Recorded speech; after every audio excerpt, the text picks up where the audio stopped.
Ay, this ain't a drill. Only time I'm playing is on the field. And when I'm on the field, no, I got mad skills. And you know we about to eat this a fast meal. Y'all gotta pay for this heat like a gas bill. We keep on coming back, so yeah, they mad still. 716 make them pay me some bad bills. Red, white, and blue like Superman, so you know we eating at the Super Bowl. Kill the competition, set up the funeral. Josh Allen catching all the shots you go for. We callin' blitz. Ready to start, we ain't calling no quits. I'm the #1 draft pick. A lot of y'all talk, but I ain't hearing it. Only listen to Keyshawn and him. Talk about the Bills dominating on the field. All our players got them skills. Buffalo gon' make a kill when we talk about the Bills. Dominating on the field, and our players got them skills. Buffalo gon' make a kill. What's going on? Welcome back to another live episode of the Podium podcast, home, the all truth, no sodium takes. I am your co-host Aramis. And this is Keith. I love it. What's going on, y'all? Yo, the look was priceless, bro. You look like you was about to start singing the Temptations. My sweet baby. Listen, we got a very free and open show for y'all today. Hopefully you enjoy it. I mean, I got some goofy stuff. Yeah, I got some. Goofy we stuff. playing the Colts. It's gonna be a goofy game. It's gonna be in a general. goofy game. You know what I'm saying? Yeah. So I think, you know, to a larger degree, I don't really want to get too caught up in the ins and outs of this game, because to me, like at the end of the day, the Bills are going to win this game. Whether it's by 3 or 7 or 47, they're going to win this game. Ooh, 47. For me, it's more so of an outlook on two things. Mm-hmm.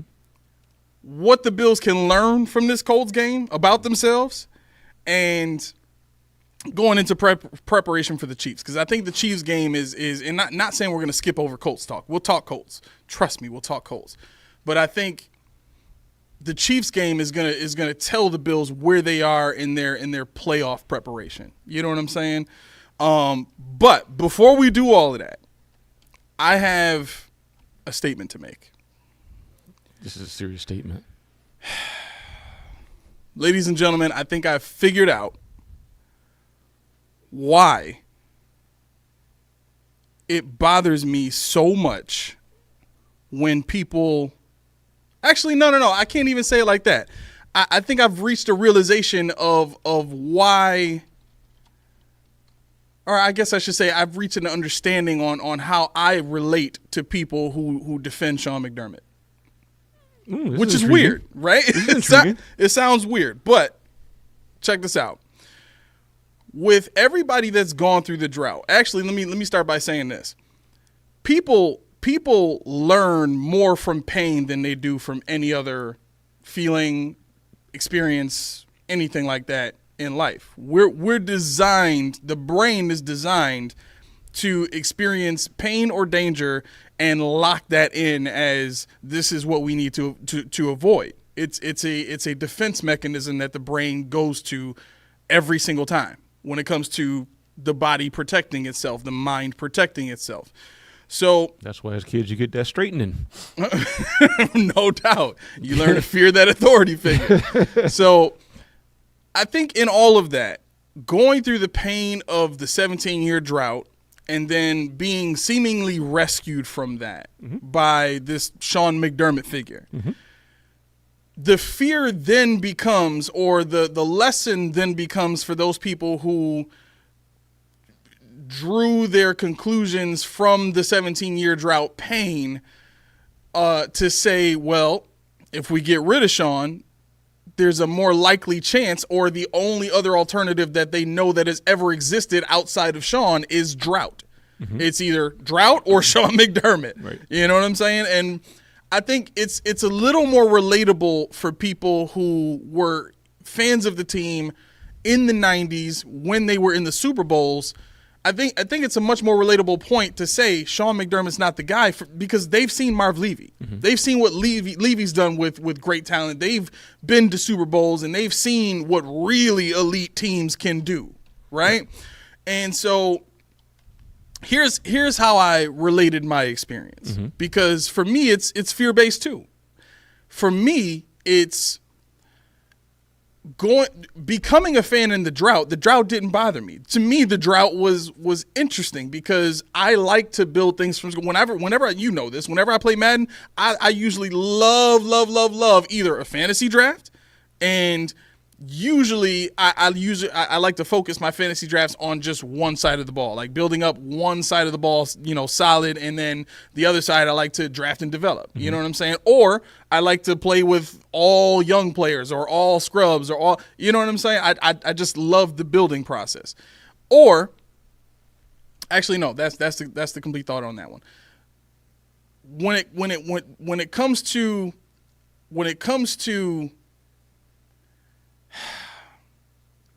I'll say the experience for me, it was the idea that the team I love is stuck in a freeze frame of mediocre thinking. You know what I mean? I watched Ralph Wilson, no disrespect to Ralph Wilson. I watched Ralph Wilson go year after year after year after year of talking about how, the Toronto stuff was just a drop in a bucket and it really didn't matter when everybody was worried about the team moving. I watched Ralph Wilson, not sign great players because he didn't want to spend the money. I watched Ralph Wilson, be chartered as this hero of the city who kept the Bills here. And yeah, credit to him for doing that. But at the same time, go ask any Bengals fan what's going on with the franchise now, and it's a wreck. Regardless of what we saw last night, it's a wreck because their owner doesn't want to pay people. And so now you got Jamar Chase in the final year of his contract, and who knows if he's going to resign, right? He can get money from anybody now, and he could leave the Bengals for nothing. Right. And we watched the same exact thing happen for years here in Buffalo during the drought.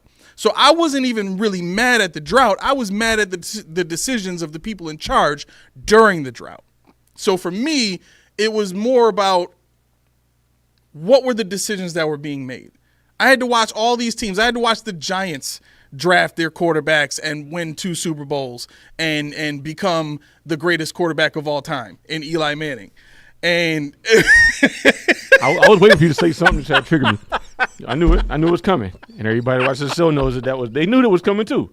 Put like the show if you knew that was coming. Just put a like in the comments if you knew that was coming, because I did. Right. Steve says, quote, "I like to play with all scrubs." McDermott on team building. Yeah, pretty much. Yeah, really. Actually, no, I can't agree with that. Really? No, I can't, because he likes to draft scrubs, but he likes to buy. Talent. Yeah, that's right. Yeah, he likes to buy. He doesn't develop anything. Yeah, he wants to buy somebody that used to be good, is not good anymore, but they'll take your money. Yeah. Roy says, "Pain. I sat through back-to-back 2-14 seasons in the '80s. I know pain. I don't want peace. I want problems always." Right. That's real pain. I get it. But again, for me, it's about the pain that I had from watching people in charge make these decisions. Never mind the fact that the team itself wasn't winning games. I knew the team wasn't winning games because they weren't being empowered to win games. If we're literally sitting here talking about how great the 5-0 start was with Fitz and Stevie and Freddie and all that, like people who lived through the drought, we look at those teams with reverence because it was the best success we had seen in a decade. Longer than that. You know what I mean? Go ahead. I was going to say, I think for me with that, it was just the fact that a team that wasn't supposed to do it was doing right. it. And that for me, was – I don't even think it was a success thing for me as much for that team as it was like, okay, we got Fitz, who's been on 25 different teams. Right. We got Stevie Jones, who was a 7th-round draft pick. 7th-round draft pick. We got Freddie Jackson, who was over in Europe. I think he played for Rain, Fire, whoever he played for. So it's like, okay, these dudes are over here doing numbers with Chan Gailey, and we were a laughing stock, but we're 5-0. We knew it wasn't going to sustain itself. Right. But, to the point now with McDermott, like I just said, when you spend this kind of money on the people that he's spending money on, you expect results. Mm-hmm. And like Kevin said, the the make me want to shout fans actually think he was the chief architect for us getting out of the drought when it was despite him and his silly selections. Peter and anyone? Exactly. Thank you. Yeah. And that to me is the point. Like, Leak, I'm not picking on you. I don't want you to think I'm picking on you, but Leak says if the Bills get a win on Sunday, it'll be the first time the Bills have gone 8-2 since 1992. That's great. That's great. But we've seen this team have a lot of firsts under Sean McDermott. What has it added up to? Because at the end of the day, Marv Levy has still done more than Sean McDermott has done in this entire tenure. And Sean McDermott, for all intents and purposes, has had better talent. He's had a much better quarterback. Mm-hmm. Like, Josh Allen is going to go down as the best quarterback in Bills history. 2 years. Easily. Probably in 2 years. Yeah, right. Yeah. In 2 years. Mm-hmm. You know what I mean? So, and again, this is not to diminish what the team is accomplishing. But what I'm trying to say is I think my relation to those fans who don't want to get rid of Sean is the understanding of how pain has affected us and our mentality. And there are going to be people that are on both sides of that fence. I get it. I'm not trying to force people from one side to the other. I guess I'm simply trying to now offer an olive branch of understanding for those who think that I hate the team or those who think that I want it all to fall apart and I don't want the Bills to ever have success. I think for me I want better leadership. I want better leadership. I want smart leadership. If you look, and I forgot who I was texting. I was messaging Steve, and I was telling Steve, like, the game last night. Did you notice how easy this season has looked for Lamar Jackson? I didn't see it last night, but I know he's putting up numbers. Right. Yeah. I mean, the man is on track to blow both of his MVP seasons out of the water. Mm-hmm. And he's doing it with an offensive coordinator in Todd Monken that is basically just running better route concepts. He's making Lamar Jackson's reads easier. Mm-hmm. The talent that they're putting on offense around him is way better than anything he's ever had. And is it better than what the Bills had, we'll say, last year, talent-wise? This year? Yeah. 100%. You think theirs is better than what we had last year? Yes, you know why? Because they just got Deontay Johnson. I think Zay Flowers, both Zay Flowers and Deontay Johnson are easily much better route runners than Gabe Davis. So I think the floor, you know what I mean? The running back is definitely better. Tight ends definitely better. Definitely. Wait a minute. I'll give you. Okay, he's better, but you're not gonna give me Derrick Henry over him, though. I say he's better. Ease me into this. Okay, fair enough. Lord, man. That's 2 for you already. That's 2. All right. I'm almost on strike 3. That's 2. All right. So, but yeah, looking at what he's been able to do on offense, it just looks easy. And here's the funny part. For Joe Burrow, it looked like a much more difficult game for him last night. But the dude was still able to ball out because he's got a top 3 receiver in the league in Jamar Chase. I mean, yeah, I was gonna say last night you just threw the ball up somewhere. I saw the numbers. Right. He had to be just throw the ball up somewhere, and he's gonna go get it. I literally got 176 points for my fantasy team off of Jamar Chase, Joe Burrow, and Roquan Smith. Am I in this league? Yes. You're not playing me, though. Good. No, I'm not. All right. Playing. So whoever you're playing is lost. They've already lost. Let's just pack it in. It's over. I mean, it's over. There's no way. Yeah, unless somebody else does that. No, it's probably not. Unless one of the defensive players gets an interception and runs it back 100 yards, then I'm dead meat. I was mid-swallow. So in our fantasy league, our defensive players, whenever there's a turnover, like they get a point per yard that they get off of the fumble return or interception return, whatever. And I think it's hilarious because at any point in time in the game, the entire landscape of the game can just completely shift. Can I just point out how pissed off Mac was when he found that out?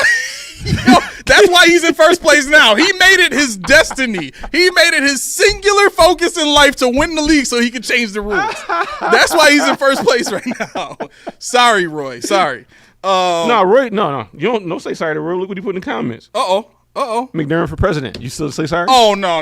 Okay, never mind. I don't feel bad for that at all. That. You earned that one, Roy. Yeah, he earned that one. Every morsel of that. No, I think Kevin. I want to talk about what Kevin said. Also, he said I want you guys to start focusing on the interaction between J17 and McDermott on the sideline. It's getting frosty. Jay is starting to exert authority. Pay attention. Don't get me excited, Kevin. Yo, don't get me excited, Kevin. I am definitely gonna start looking for that. I've been asking for this for 2 years. Don't get me that excited. So, Kev, is this? I mean, you can answer if you want, but it is because from what they've shown on TV, you don't really get to see too many interactions with Josh and Sean. But I have noticed in Josh's press conferences, in his appearances on other shows, it does look like he's stepping more into that role of like, this is my team. Good. You know what I mean? That's what I've been asking for. Yeah, so I'm seeing that. I've seen some things earlier this season that kind of gave me the impression that Josh is, and I did tell you this too. I think this year is a matter of Josh buying in completely. Okay, Sean, you want me to play a certain way? We're gonna do it. But if it don't work, you out of here, my man. And I'm gonna ask for it because we've done everything you could possibly ask. This team is playing the exact way that you wanted to play, and all we're scoring with everything we have is 30 points a game. Mm-hmm. That's it. Mm-hmm. Just 30. How many points are the Ravens scoring? How many points are the Commanders scoring? You see them with 40 burgers hanging on people. Mm-hmm. Easily. Mm-hmm.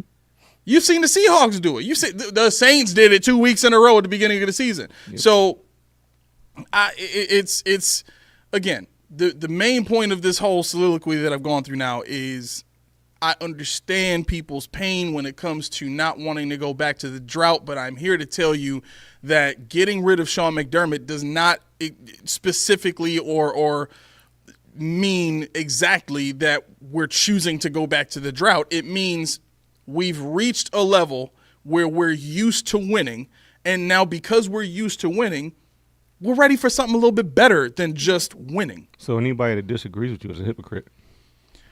Well, that's why I make these points, is to checkmate people. Well, the reason why I say that is because what they always say. What? You always have a chance with Josh Allen. Josh Allen, right. Sean McDermott is not Josh Allen. Not at all. So if you're worried about firing Sean McDermott, you believe what I believe. You need more than Josh Allen to win.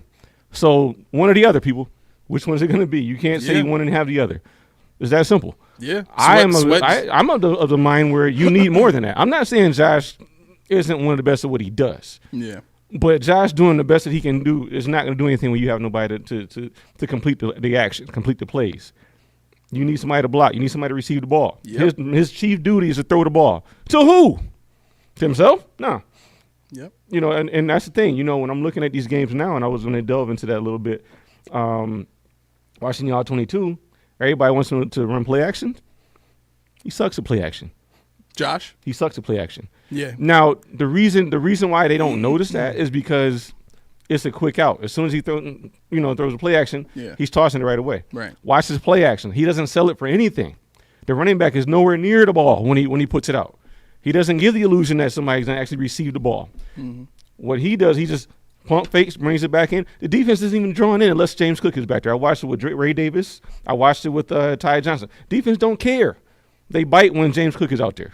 Wow. Only time. So I want people to think about that. When they want him to do everything that he doesn't like doing, I want people to look at under center. What does that mean? It means a play action is coming because it's telegraphing. He only goes under center pretty much when he's doing the play action. Yeah. And if I look in the backfield and I'm like, he's under center, okay, this is going to be a play action. Who's back there? Oh, Ray Davis. Nah, he's going to throw it. You know, I'm not worried about it. You think that's because they haven't put on tape that in those plays they will hand it off to – because I know they've handed it off to – It might be. But, you know, I think teams do fear James Cook a little more. Yeah. He is more dynamic, you know, and you hit it right on the head.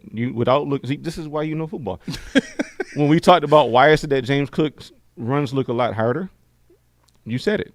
And they're run blitzing when James Cook is in there because you guard your tackle, they double up. You center your other guard doubles up. And guess what? The linebacker comes free right up the free gap where we want Bernard and Dorian Williams to do. Yep. But we don't. We don't do none of that. And James Cook has to pay for it every time. Mafia says play action sucks because he's in shotgun most of the time, which defenders can clearly see he hasn't handed the ball off. Yeah, That's another good point. That and it doesn't help when the running back's a yard away when he's putting the ball out. Yep. Yeah. You got to actually touch his hand with the ball. Right. Right. You got to actually play it. You got to sell it. It's one thing to do what the quarterback is comfortable with doing, and then it's another thing when you can take what the quarterback is comfortable with doing and build an offense that's easy for him to live in that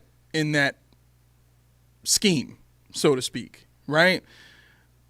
Mm-hmm. This team, Josh's entire career, except for 2020 and 2021, where they really invested in building an offense around Josh. And I think a lot of that had to do with the stature or the status of Brian Daboll, who was known widely as an offensive genius.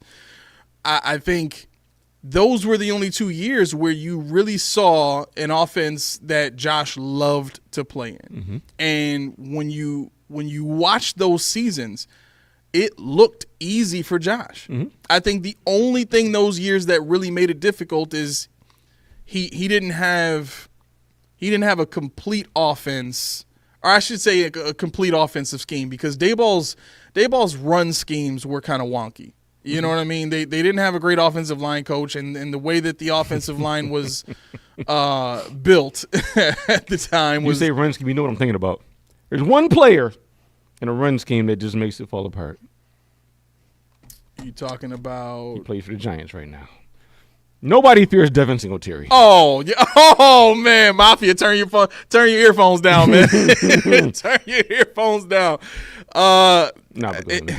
Yeah, no, it's cool. I mean, Steve says as long as you have Josh, window is open. As long as you have McDermott, window will get closed. He meant shutting. Autocorrect. Is that what it is? You think he said that word enough times? I think he might have. His autocorrect just changed. You know what? I know you're just trying to cuss. I'm gonna just put the cuss word he might live in the area where they have bad taquitos or something. I don't know. But at any rate, Sal must not have heard me screaming this, because Sal said Josh Allen is the only person on this team that has the ability to get McDermott. Get the team to move on from McDermott, and him and him alone. No, Sal's been with us for a while, but no, I don't know. I've been screaming that. Yeah, and that's part of my grievance with Josh Allen. He has all the power in the world. Move mountains. He could do whatever he wants. Is not. It was Sean's team until Josh came. Matter of fact, till 2020, Josh came. When 2020 Josh came, the power shifted. Yep. Josh doesn't understand it because McDermott said, "Cover your ears, son. You don't need to hear this." The balls of the Buffalo Bills are literally in Josh's hands. Well, yo. Buffalo Bills, balls. Yo. Why? That's plausible. All I'm saying is Josh has the Bills' balls in his hands. These. I had to do damage control. Right. The footballs. You don't think that's what I meant? He saved you. Okay. So serious too. I guess I owe you some wings or something then. Whatever that's so. me. No. Steve, see, I told you. Steve said shutting. My bad. Told you. Right. Nah, Steve, you ain't banned. Just don't say it until after 7. Oh, man. Mafia. The Trig says Singletary couldn't run a wheel route. Singletary. Okay, we're not going to do this because this could be a whole show.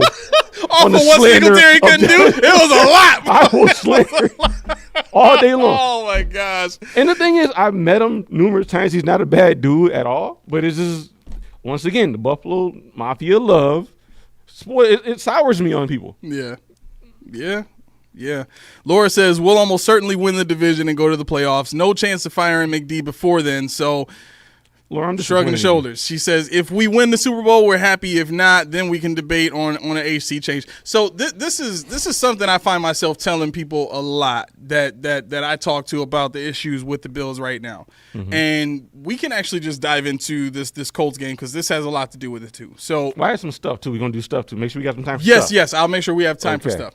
And also, to your point a minute ago, everybody wants Josh Allen to do what he doesn't like to do. Guess what? 2020 was probably his best season. Probably. He didn't do anything he didn't want to do. Well, he had 20% of his dropbacks for play action. 20%. Oh yeah, that's a lot. 20%. Well, he had 62 dropbacks in play action out of 299. So 1/5 of his dropbacks. Yeah, just about. Yeah. He was fine. He was fine. That's my point. He was fine. And the numbers show. Until it started working, let him do what he does. And that's what I think. That's why you see him in shotgun. That's why you see him without the play action. That's why people are screaming for him to do something that he doesn't do. Just scream for the result. Don't care how he gets there. And I noticed it about Buffalo too. Can I hit one point? Go ahead. Yeah. Because what I'm noticing is everybody is screaming for, what does Zion Lowe's cut mean? What does that mean? We got a roster spot. No. Micah Hyde, do it. Jalen Virgil got called up. That's I know he did, but Micah Hyde, though, do it. I ran some numbers. Why? Why would we do that? I don't want to make this against Marmar versus Hyde, but did you know in Micah Hyde's last year in Buffalo, he had. You about to make people a lot of people mad. Oh my gosh. 37. He had 54 tackles in a full season. Damar Hamlin has 57. Damar Hamlin has 2 tackles for loss. Micah Hyde had 1. They both had 2 interceptions. Micah Hyde had 1 quarterback hit. Damar Hamlin in 9 games had 5 pass defenses. Micah Hyde had 7. Let's see, where else I want to go. They blitzed Micah Hyde 16 times. Damar Hamlin 4. Micah Hyde missed 10% of his tackles. To Damar Hamlin, to this point, 1%. Throwing against Damar Hamlin, 68% completions. Micah Hyde, 70.3. Okay. Let's see. What else do I want to do? Defensive snaps. I'm sorry. Damar Hamlin, 98.3% of the snaps. Micah Hyde, 74.3. My point is not Damar Hamlin is better. My point is stop latching yourself on to somebody that wasn't that great in his last season in Buffalo. Devin Singletary, Micah Hyde. For what? It's time to get better. It's not time to bring the good old boys back like we did with Jordan Phillips, like we did with Carl Winslow. Quentin Jefferson. He looks like Carl Winslow. Guys, go ahead and look it up. I got to look it up now. I have to. I got you. Hold on. I got you. But you going to do it? Yeah, the thing is, my whole point in bringing this stuff up is you slander Damar Hamlin for what he does. Mm-hmm. And people are actually starting to say, he's actually looking decent. Cool. But the point is, why do you want to go back? We should be moving forward to a younger guy. Yes. Try to find yourself another. This is another example of the Bills trying to buy a memory. Stop buying memories. Yeah. Invest in your future. Yep. There's a lot of people talking about, well, when the roster spot was open anyway. Oh, well, maybe that means Hyde's coming back. Stop. Thank you. Listen, if the man plays another game and gets one more stinger, he may not be able to walk. Right. Why do you want this guy to come back? Like nobody. Oh my God, you right. Oh my gosh, you right. Yo, did I do that? Yo, this man looked just like Carl Winslow. Yep. Wow. 31 years old. I think it's the mustache with no beard combination. Your chin should not be naked. Your chin should not be naked. He need the chin strap beard. Yeah, he needs something because right now he just looked like the face number 3 on Madden 22. That's it. Look, wait here. This is Kyle Winslow right there for sure. Oh my God. He just got a lot of bling in his ear to make it look different. But no, you're still Carl. Anybody that walks around with that many earrings and just a mustache, you're yeah. He gambles heavy. He drinks heavy, and he's probably going to beat you if you his girl. Yeah, he drinks that Taylor Port, too. That's Taylor Port right there. This ain't nothing but Taylor Port. Yeah. He's circling his face. Oh, my gosh. I didn't realize I was doing it, so I started circling his face with my mouse. Oh, my gosh. We got a few comments here.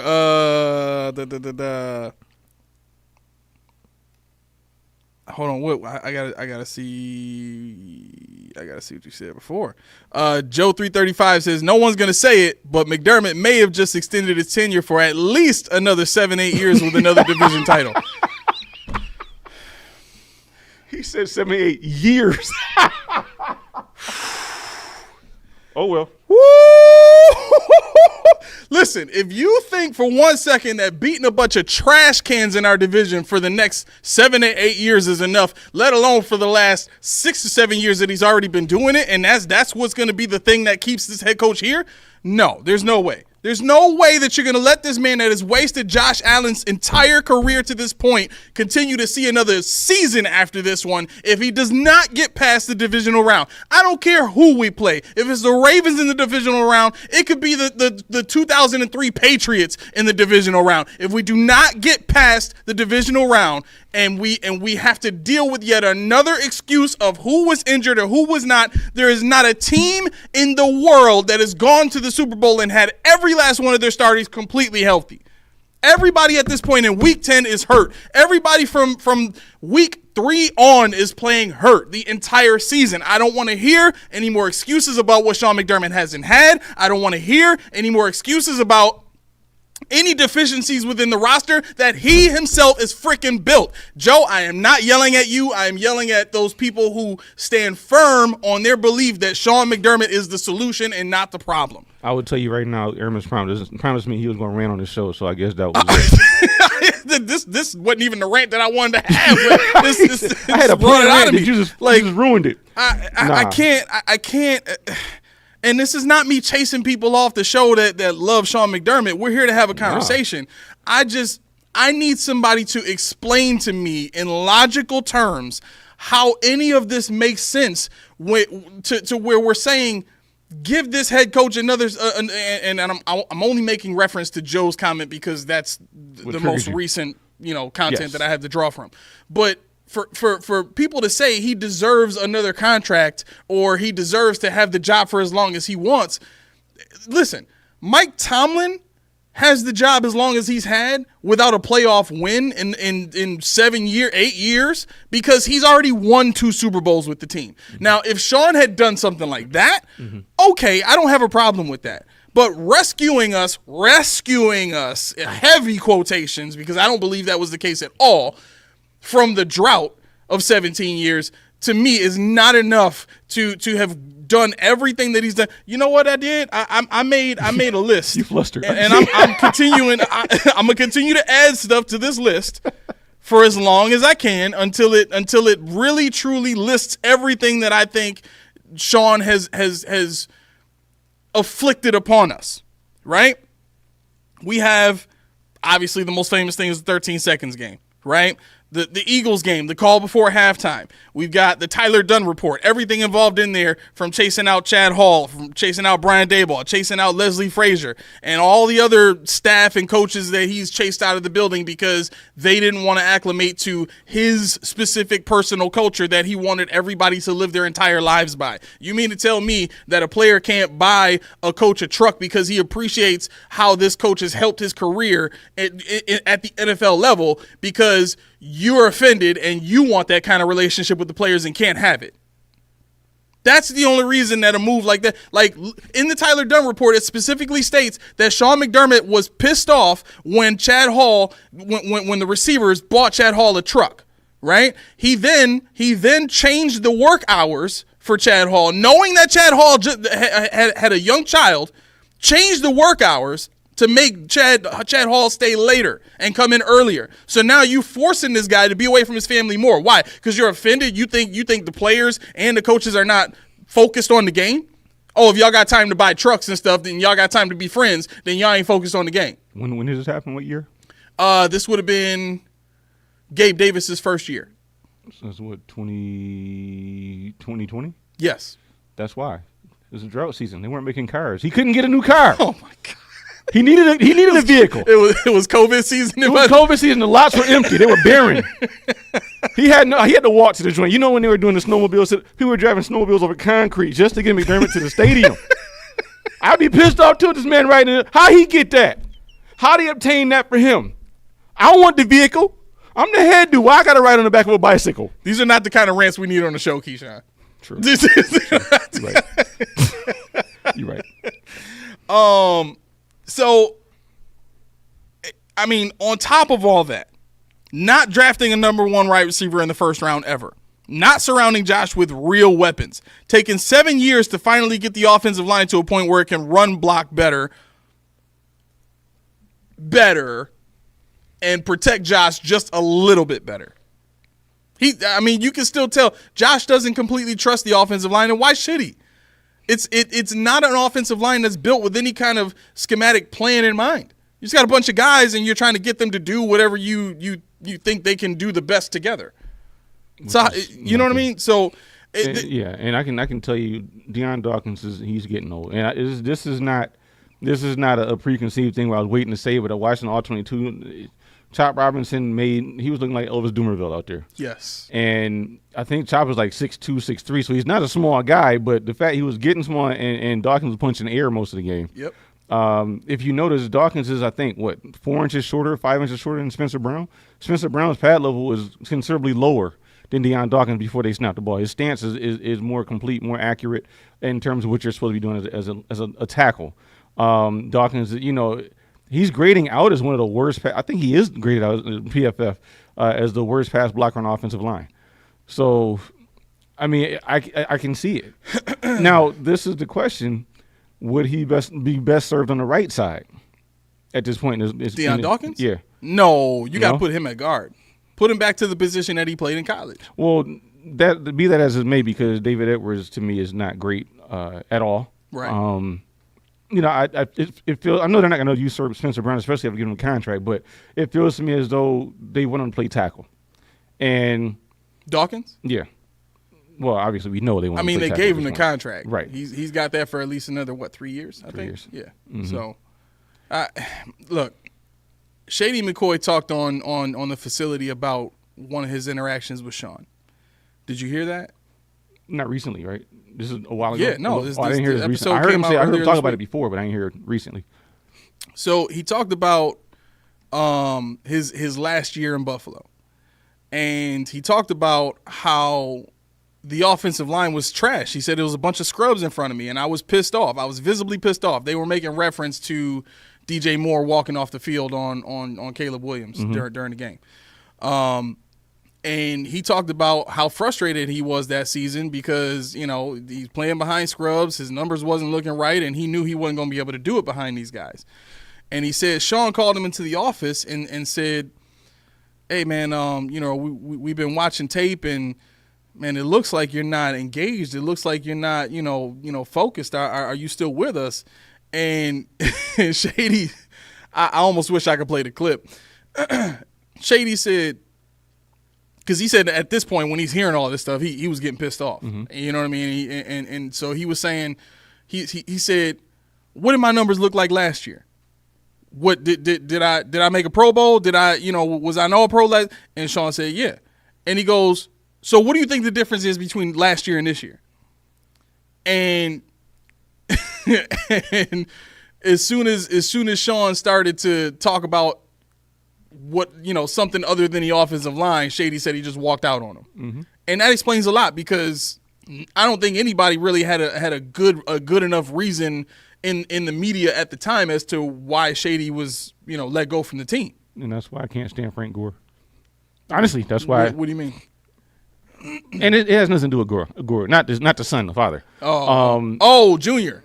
No, the father. Oh, okay. Because what it is Shady was our bell cow. He was our bell cow before. Yeah.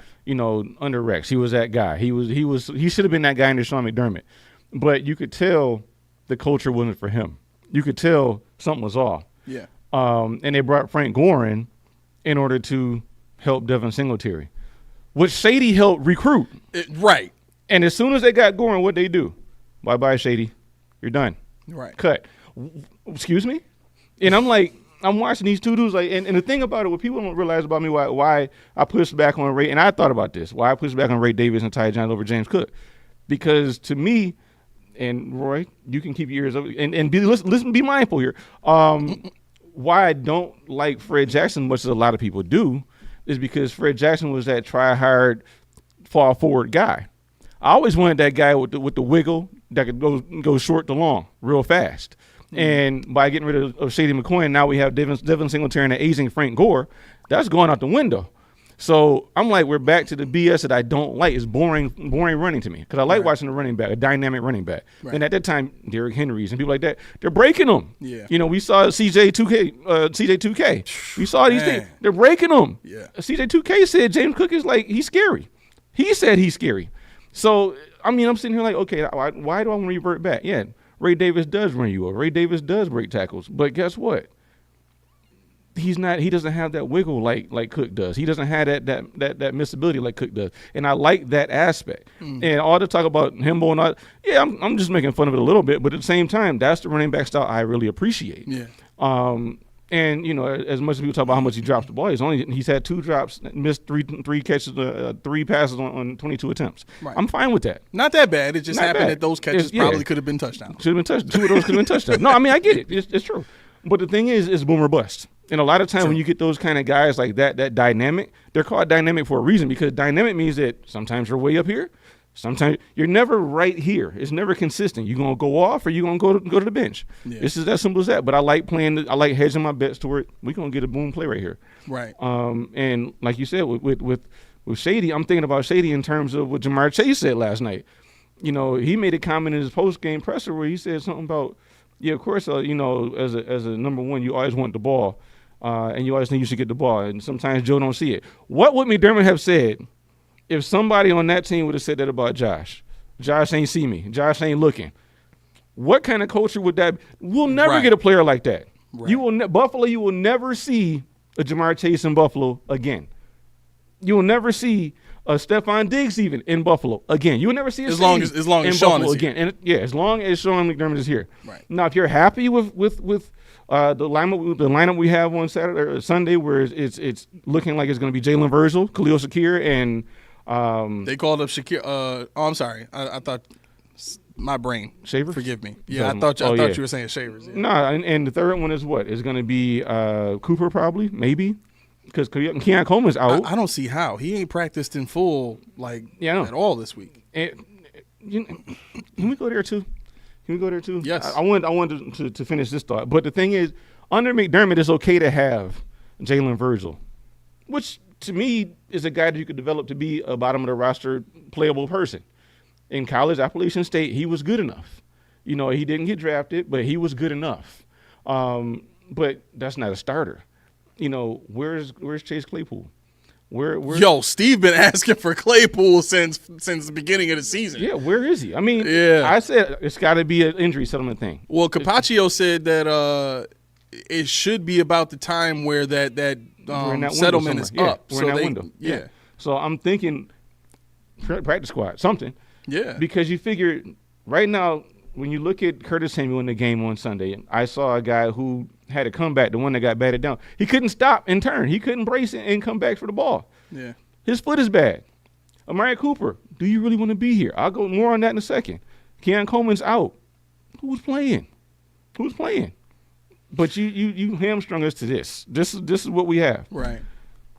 Yeah, no, I mean, thinking back on the Claypool point, I think to a larger degree, one of the reasons that we saw the footman become the number one receiver. He's limited. Right. Everybody is. Yeah. Everybody is. And it's sad because we used to have the you know, like our trainers used to be like revered as, the Bills players never get hurt. Right. To now, nobody can stay healthy. All of our impact players seem to always get hurt in some way, shape, or form. Mm-hmm. And I think a part of that is a lot of these players are playing out of position or playing a number of reps that their body is not built to play. Mm-hmm. You know what I'm saying? If these guys are just average players and you got them playing elite level reps and stuff like that. That takes a toll on the body they can't handle, Matt Milano. Mm-hmm. It takes a toll on the body, Terrell Bernard. Mm-hmm. It takes a toll on the body, James Cook. You know what I'm saying? Like, it's for me, I think the whole reason why Mac Hollins is here and Claypool is not is personality. Oh yeah, you got Mac Hollins here, who's this wholesome dude, and I don't hate Mac Hollins for this. He is who he is, and people love him, and I respect that. But when you make that a priority over talent, mm-hmm. that's when it becomes an issue for me. I can't get behind anybody that's looking at both of those receivers and saying to any degree that Mac Hollins should make the team over Chase Claypool at any point in time. I don't care how hurt Chase Claypool is. You leave the man on the roster. You let him keep getting those mental reps and being in the film room and learning the offense and all that kind of stuff so that when he comes back, he hits the ground running. Now, not only do you have your downfield option because he's got speed, but you've got that same impact player that you want Keon Coleman to be, and you got a guy that's been doing it at the NFL level his whole entire career. So guess who Keon can pull from and talk to, and you know what I'm saying? So I think that in itself was probably the biggest reason why they didn't want Claypool here, because Keon is Keon. Keon ain't shifting, he ain't changing, he ain't smiling for nobody that he don't want to shift, change, or smile for. And I don't want him to. Right, exactly. But I think for Sean seeing that, he's like, okay, we drafted this kid. He is who he is. But if we have a whole nother player like Claypool on the team who, based on his talent, he's one of the best receivers on the team already, you know what I'm saying? Based on talent alone, he should have been the number one receiver. Claypool should have, in my opinion. You'd have Claypool and Coleman as your 1 and 2, and then you can put Samuel wherever you want to put him and keep Shakir in the slot, and to me, you should have been good. I mean, not you, but I want the Podium podcast to think about it. Do you think that Coleman would be mad about that? No. What up, Beth? He wouldn't. I mean, you think about it. You're number 2, you're number 1 in a positionless offense, you'll say. Right. We're both getting the ball. They right. double him up, I'm getting it. They double me up, he's getting it. But we're gonna wreck shop together. They want to win. Exactly. You know, and that's the mentality you got to have. And like you said, Mac Hollins does deserve to be on the team. I will say that he deserves it. But as the main special teamer though, like not as a receiver. I would say I would give him as a depth wide receiver. I'm cool with that. Yeah. You know, he's got what 4 touchdowns this year, I think, and I mean, pretty much every catch he's hauled in this year has been a first down. So he's definitely a chain mover and he's getting touchdowns. So Josh does look at him. He likes him. He trusts him. Obviously, from what game was that? The Houston game. Yep. But you know, the fact remains, everything doesn't have to be because of likability. You'll adapt when you start to win. Winning right. solves a lot of stuff. Man, listen. Look again. Look at where the Bengals are right now in terms of their locker room situation. Nobody wants to be in Cincinnati right now. But because they have a Joe Burrow, because they have a Jamar Chase, and because of all the games that they've won when everybody's healthy, it's hard for people to leave that team. The only reason they leave is because the owner just won't pay them. But who can I point? I mean, listen, we've had an iteration of the Bills here that's gone through that. The bickering Bills in the 90s were making Super Bowls, and they all fought each other in the locker room half the time. So we don't really need to go into a whole slew of examples. We know winning solves everything. I can give you one, the best one. The Bad Boys. Isaiah Thomas, Bill Laimbeer. Oh, my God. Taking it to basketball. I mean, seriously. You're right. Isaiah Thomas broke his hand on Bill Laimbeer's face in practice. Yeah. And they won championships. Right. I don't need you. You have to learn how to play together. I don't need you at kind of McGovern's house making pizzas. That's fine. Right. Send me one. I want to try it. Right. But at the same time, I don't need that. I want, like I said, I'd be a hypocrite if I said I want them to love each other off the field, but I don't need them to do anything on the field because I told you. I don't care what they do off the field. Yeah. I mean, you can't unalive people. You can't be doing hard narcotics, things like that. Yeah. But outside of that, whatever. I think by the end of this episode, hopefully I've convinced everybody that the focus needs to shift to Terry Pegula. I mean, for us to be in this position now, I understand at the very beginning Pegula being sold on the idea of family and camaraderie and culture and all of the things that Pegula was looking at Robert Kraft having in New England. I get it. That culture in New England was winning championships. But guess what? Mm-hmm. Everybody in that joint was miserable. Right. Yeah. Like players would just leave just so that they could feel what it would feel like to love playing football again. And they would go to other teams and they would lose. They would never see success. Coaches, players, everybody that's left New England never had success. Mm-hmm. Never. Right? But they won with the Patriot way. And I think to a degree, Sean played on that. Sean went into the interview and he sold Pegula on the idea of bringing that type of culture here to Buffalo and establishing a team that was a perennial playoff contender and a perennial Super Bowl contender. And Pegula just saw all the stars and felt all the feels and just said, you know what, whatever you want, do it, make it happen. Right? And it just so happened that the Bills back into a playoff berth his first season. Solidify the dream at that point. Right? But if Pegula is really taking a realistic look at what's going on, and I'm actually glad that a portion of this team is now owned by Tracy McGrady, Vince Carter, and the other guy, because Altidore. No, Josie Altidore. Oh, Altidore. Altidore. Oh, okay, the soccer player. Yeah. Okay, all right, cool.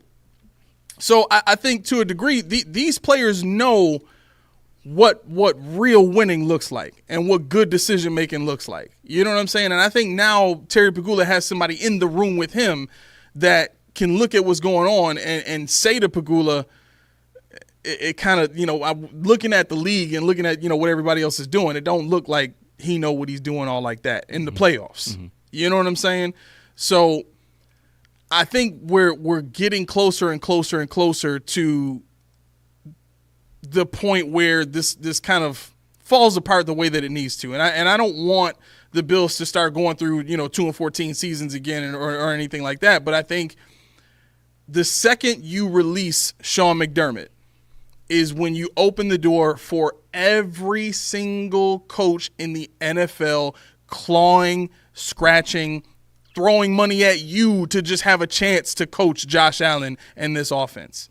It would easily and instantly become a job that would attract anybody in the world. Name it, right? And for us to just pretend like Sean McDermott is better than all those other options out there, I don't understand how somebody could say that with a level of sanity that allows them to walk around in society freely. Like, you know what I mean? Like, it makes no sense. Really quickly, because we're almost at 7:00 now. There's only two of us. We doing well. Yeah, we doing well. I miss my boy. He getting laid in Honolulu out there, but let me see. That was hilarious. He had his two teenage sons here, and they were like, "Whoa, yo!" We're like, you know. That's crazy that I didn't know what you meant. I thought you like didn't know. I thought I was like, wait, hold on now. They literally say that. When you got the plane, they literally say that. They put a lay on your neck. And you're like, I got laid. That's literally what they do. See? Wait till you turn 40. You be like, the knowledge bank is going to unlock for you. It's going to unlock. It's going to be a plethora of stuff. You be like, yo, why do I know this? But you're going to have it. And you're going to thank me for it. I'll only be, 59? Yo, shut up. Pause. I want to get to this comment really quick. That whoa just with a pause. Go ahead. Thomas DeLaus, what's going on, man? He says, you are also conflating McDermott having a positive environment and a lack of success. They've run head first into the best head coach, quarterback, tight end combo of this generation. It happens. Everyone has struggled. Yes, that is true. That is very true. However, when you look at what the Cincinnati Bengals did, they built an offense that could score on anyone. And their offensive-minded head coach broke through where nobody else has this entire iteration of this Chiefs team. So when I'm looking at their quarterback, who I think is not as good as Josh Allen, but has better weapons and a much better coordinator, I'm sorry. To me, if I've seen them beat the Chiefs in the playoffs in KC and then go to a Super Bowl and almost win the thing, I mean, they lost to a guy who's going to make the Hall of Fame. Matt Stafford is going to be a Hall of Famer. So I can't look at the Bengals and say, oh, you guys suck. You should have won that game. They almost did. Mm-hmm. You know what I mean? They got there. Right. That's my point. That's my point. Somebody broke through. Well, okay, the team that broke through, what did they do? Well, they have 2 number 1 receivers on their team. Right? Yeah. At that time, their offensive line wasn't great. It was decent. Who was their running back? Exactly. They had an all-star or Pro Bowl caliber running back. Mm-hmm. So you got your 2 number 1 wide receivers, a Pro Bowl caliber running back, and oh, by the way, their tight end wasn't terrible. You know what I'm saying? So for me, it's like, okay, we saw a team do this with offense. We saw the Chiefs do it with offense. By the way, the Ravens are doing everything they're doing this year with offense. So their defense is not good. Exactly. Mm-hmm. Exactly. All these teams that we've seen make the Super Bowl and be elite and beat the Chiefs, I mean, the Ravens should have won that game, right? Yeah. They lost on a toenail, but they did it with offense. Their defense didn't shut the Chiefs down. Their defense can't shut anybody down this season. And the same thing with the Bengals when they beat the Chiefs. They just happen to have a good defensive coordinator that knows how to draw up plays on, not on the spot, but knows how to draw up plays to stop teams. Listen, that Bengals defense shut Derrick Henry down last night. Yeah. We couldn't do that. No. They did it. They had, with a defense. Yards? Huh? You remember 64 yards on that? Right. Yeah. So if they can do it with what is widely regarded as a terrible defense, and our defense has been great the entire time that Sean McDermott has been here, and we've gotten nowhere near as far as they have in the playoffs. So I think that's why I'm able to say what I'm saying. I don't think I respect the point of us running into the Chiefs. And I think to this point, if nobody had broken through, if nobody had gotten past the Chiefs to this point, in the way that for a 5-6 year span, nobody was getting past the Patriots, then I could say, okay, you know what? It's everybody. Yeah. But Ben Roethlisberger broke through. Peyton Manning broke through. You know what I'm saying? So we've seen what successful teams do, and I just haven't seen the Bills do that. To that point about the Chiefs in particular, it's been an albatross. It's been on McDermott's mind. He's played the same team in the same environment. How many years in a row? In the same situations. He built his team to beat that team, and you couldn't pull it off. Right. Nobody knows them better than you. Even some teams in their division don't know them as well as you know them because you studied them. You ate, you slept, you know the rest. The Chiefs. To the point where you disregarded the AFC East, you just happen to be in a bad division. But had this division been good, you wouldn't have to worry about the Chiefs. Right. Like you were talking about the Jets. You thought the Jets, it could have happened. Yeah. Because he's still infatuated with the Chiefs. And let it be 2 more times against the Bengals, he'll be infatuated with them. Yeah. Which play a completely different way. So how do you build your team then? You know what's funny? Did anybody watch the game last night thinking, I want the Bengals in the playoffs? I don't want to see that team. Even with just Jamar Chase, I don't want to see that team. I'm sorry. So Thomas is saying Bengals also got to the Super Bowl because Mahomes had the worst second half of football in his entire career, and then Burrow pissed down his leg in the Super Bowl. It's a fair point. It's a fair point. No, seriously. Here's what I think about that. I think the game in which Burrow beat the Chiefs, it's possibly semantics to even argue that point to begin with, because the two perspectives are Mahomes didn't play well or the Bengals made Mahomes not play well. You know what I'm saying? So, I don't want to get into a debate about that, but I think the conclusion or the root point in all of that is they still made it past them. However you want to say it. Like, Jeremy White was talking about coin flips in overtime, and the look on Baker Mayfield's face when he lost the coin toss. He knew what was coming at that point. Something as fickle as a coin toss can decide the fate of a team. You know what I mean? So that's part of the reason why I don't really want to get caught up into who played bad and who did. It could just be the defense made them play bad. I mean, we've seen games where Josh didn't have a great game, and Josh would be the first person to say, "Well, it was on me," right? And ultimately, what that means is, I was affected. You know what I'm saying? And whether it was internally in me being affected or the environment around me being affected, I think both play a part in how a player plays in a game. You know what I'm saying? So I think for Josh and who had it? I had a comment. Yep. Leak said honestly, you can't trust Pegula with critical decisions. With this team looking at how the Sabres have been mismanaged over the years, I agree 100%. I've said that. Everybody talks about how Pegula can do. I don't trust him. I don't want him to. I want him to give us the money. That's my sugar daddy. You got nothing else. Just give me the money. When I ask for it, you give me something. You know, Right. and I think that's how the Bills have to run because they clearly don't have anybody in place right now that's proven they know what they're doing. Everybody thinks Bean, but Bean has been an associate GM until he got to Buffalo.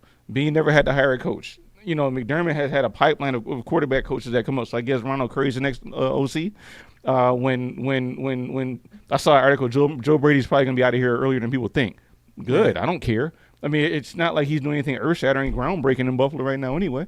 You know, if somebody wants him, God bless. But, you know, to your point about Josh Allen and like Tom said, when it comes to, what did he say? He's talking about the Bengals. Here it is. He said Bengals also got to the Super Bowl because Mahomes had the worst second half of his football in his entire career, and then Burrow pissed down his leg in the Super Bowl. Yeah, I mean Joe Burrow, he might have did that in the Super Bowl, but Joe Burrow had our number twice. You know, people say that you know everybody was affected by. Come on. You know, I mean, yeah, okay, it's traumatic, but. If you're not going to do it, I had my last girlfriend said, I used to play basketball all the time. And, I mean, I'd be the best person on the court, and I didn't even try.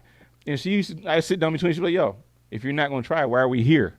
Why are you wasting my time? Like, what do you mean? We just won the game. I know, but you're not trying. You know, if the guys are going to be out there, why not just mail them in? Forfeit. Since you're so affected, you're so afraid of that field, so afraid of that situation, forfeit. Right. No, I won't do that. But when we lose, we'll use the excuse that, oh, no. You know, we just had so much on our minds. And, no, get out of here with that. Right. Miss me with that. Your cleats weren't thinking about that. You were slipping and sliding all over that field. You couldn't even figure out your equipment. You weren't prepared. Just say that. You know, for Josh, that's the point I wanted to make. Josh, when he throws an interception, I want to be like, I want that face. Oh, I get it. Like, touche. Right. Watch this. Right. You know. Right. And that's something that Kobe, all the greats do that. Michael Jordan, when they bested him. Kobe, when they bested him. Tiger Woods, they bested him. Okay, I'll be back. Mm-hmm. I'll be back. Hey, you got me once. Watch this. Right. You know, it's just a swagger about you that it plays a mind game with the opponent. Yeah.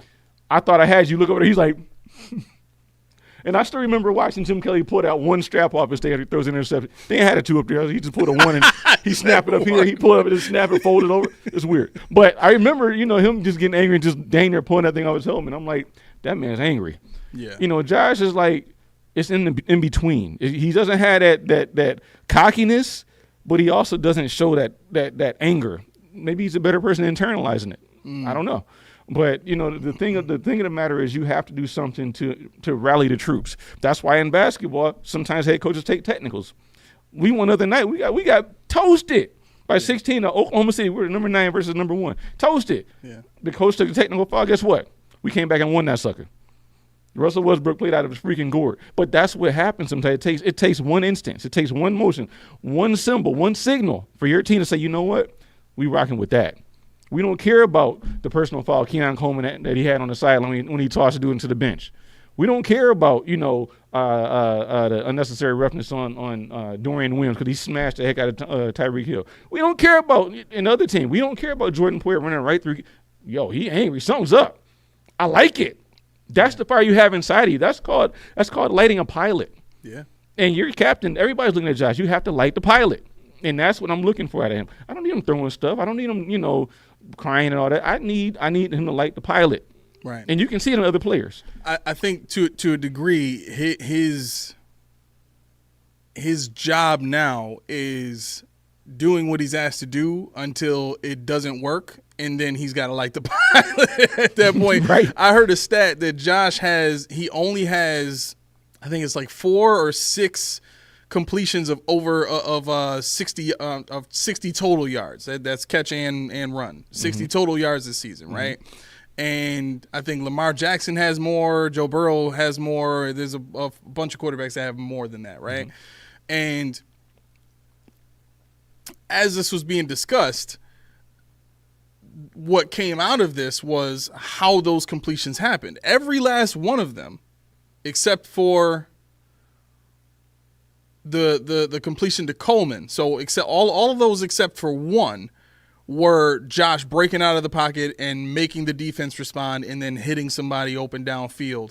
And that to me is I guess it kind of makes clearer what we've been talking about in terms of what this offense is. I think Mafia said something to the effect of he's not sold on Brady. I think the focus is not Brady so much as it is, Sean having the offense, the kind of offense that he wants. We discussed this before on Mafia's show that we've already seen proof that Sean, the last 3 years alone, has had a heavy influence on the way the offense looks. And I think this year is no different. I think Joe Brady's job is just to try and do his best to give Sean what he wants and still have an effective offense on top of that.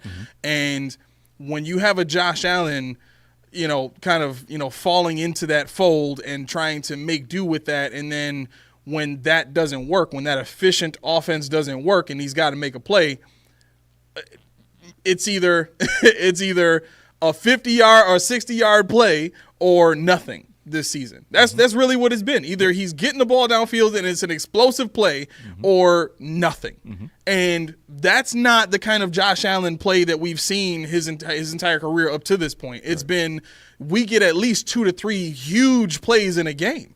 And the expected points on those types of plays alone almost undoubtedly equal a touchdown on those drives. Whenever you have a big play like that, the percentages skyrocket, that speak to you're going to score on that play. You know what I'm saying? So for me, the idea of an efficient offense should only be implemented when your quarterback is limited. When you watched Tom Brady play, he was not a Josh Allen, right? You needed to put him in a position where he could be a pocket quarterback and still run an offense and part of this was Belichick was a defensive-minded head coach too and didn't want to take those chances. All defensive-minded head coaches, usually want that style of offense to kind of match what their defense is doing, because 9 times out of 10, the case is they want to win games with their defense, right? And what we're seeing this year is we're seeing an offense with Josh Allen that is still scoring 30 points a game, even with the restrictions of this efficient, this pro-style offense that they're running. And to me, I think that speaks more to Josh Allen's skill, talent, and ability to operate this offense in that way than it does to the talent that they've put around him and Joe Brady being there. This is how freaking elite Josh is. The fact that he can score 30 points a game with this system, this coaching, this talent level on his team. I mean, what we're going to see in this Colts game, and I titled the episode, what we will learn from the Colts game. One of the first things that we're going to learn from this game is how I wrote it down. Let me just go to it. Let me see. Okay. Can the Bills win a game with Kincaid as a primary option? That's what we're going to need to find out, because the secondary technically sucks, right? And we thought a few of the other teams that we played this year sucked. We thought the Dolphins sucked. It didn't look like they sucked last week, right? No. So we know the temptation is this week. Coleman is out. I'm pretty sure Cooper is going to be out. I can't imagine him still playing. He hasn't had a full practice all week long. But he plays, going to be a decoy mostly anyway. Even if he is there. So Shakir's going to get all the attention, right? And Kincaid happens to be the most targeted receiver on the team. Notice I said receiver. Yep. Right? At this point, he receiver put his hands on the ground. That's what he is. Right. He's not a blocker, so he's not a tight end. Right. So he's the most targeted receiver on this team, yet what kind of impact has he had so far? I haven't seen for a first-round pick. Game, I haven't seen one. Right. So I think this is a game where you need to see if that's something that you can even beat a bad team with, because if you struggle against the Colts offensively and Kincaid is not going off for 100 yards off of, 7 catches and 3 touchdowns, like, the offense needs to run through him in this game. The Colts have 2 good linebackers, right? But if Kincaid is supposed to be elite, he'll make plays against those guys. I don't want to count on Jalen Virgil and Mac Hollins to make plays for me on the outside. I can't. Even against this secondary. I mean, those receivers are not hard to cover. They're not. So, for me, one of the things that I'll learn is, can Kincaid carry this team as a primary option? Because in the playoffs, guess what? You're going to have to count on him. Shakir's not going to be able to get it done the entire game. You're going to need a secondary option when teams decide to take away Cooper and Coleman can't be relied upon because he's a rookie. Right? Second thing is, can the Bills win with an outside run game? Can they? Can they? That's going to be a good question. We have not seen this Bills team do a lot of outside runs. Most of the stuff that they do, especially with Cook, is inside zone runs. Right? They get those double teams going, and they create a lot of space for Cook to kind of decide where he wants to go and then fire off. And that's cool. But you're not going to be doing that against DeForest Buckner and Stewart. They need to scrap the gap. I didn't even mean that like that. I literally it worked out. It did, but they need, because honestly, especially for James Cook, it doesn't work. It doesn't work for any of them. The only reason it works for Ray Davis because he bulldozes. He gets you 3 yards after getting hit after 1. James Cook gets you. I mean, like that play inside the 5. It wasn't much, but he got hit behind the line of scrimmage and willed his way, put his hand down, and pushed the pile. Little bitty James Cook. You shouldn't have to do that. Right. Shouldn't have to. And that happens because of these gaps that they can't block for gaps. It's terrible. So they need to scheme the zone runs and like you said, if they can figure out a way to get to the outside, do so. But I don't know if they have the pull ability. I really don't know if they have the pull ability to get to the outside like you should be. Mafia said the Buffalo Bills snowman is way too close to the edge. No, listen, it's a physical representation of Dawkins' career. That's what that is right now. Yeah.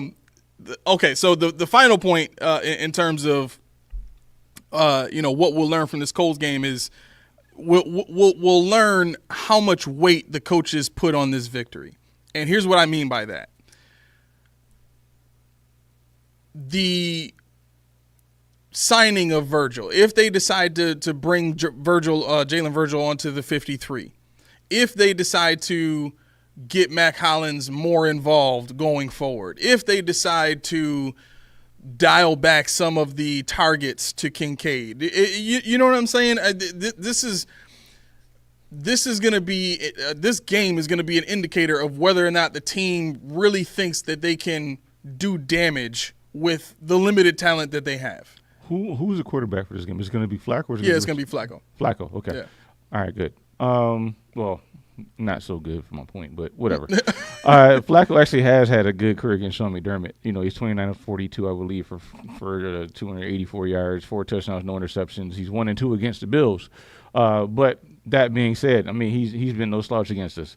So my point, this is actually, I thought about this while you were talking when it comes to Josh Allen and watching college a lot. Most colleges play quarterback in the shotgun almost exclusively. Also, I couldn't look, I was trying to find it, but I can't. If anybody knows the number, can you tell me how often a quarterback that's 6'4", 6'5", 6'6" likes to be under center? It's to come out of a crouch, to get into a pat, it takes time. Yeah, it's a lot. It takes a lot of movement. Yeah. So, that's the point I want people to think about, too, when they want Josh to do this Madden thing and just assimilate to what everybody thinks he should be doing. Right. If he's comfortable throwing out of the shotgun and he's effective out of the shotgun, I'm willing to forgive all the rest of that stuff that, there's part of the playbook you got to tear out. But you knew that when you you should have known that when you drafted a 6'5" quarterback, because he was a shotgun guy in college. Guess what got him to the pros? Guess what got him drafted number 7? The shotgun. It just put weapons around it that'll allow him to do what he does out of that position. Right. I missed a few comments here. I wanted to welcome Marcus Warren. Welcome to the chat. Welcome to the show, my man. Because you are in the chat now, you are part of the Post Podium Podcast family. That's what it is. You're already in. Sorry. Should've clicked the button. There is no getting out, just so you know. We will find you. Yeah, right. There was one more. Scott Blakely, what's going on? Welcome to the show. You are now part of the family. There is no getting out for you either. Same for you, Beth. And then let me see here. Where is it? What up, Thomas? So I wanted to read this comment from. Did I miss it? Nope, here it is. Tobonius Lex. I gotta say it that way. I mean, when y'all come with a name like that, I'll hit the horn for y'all too. Yeah. He says you low key cooking with these points, but if we change head coach, wouldn't that cause a butterfly effect like when we had the Rex Ryan regime? Maybe not.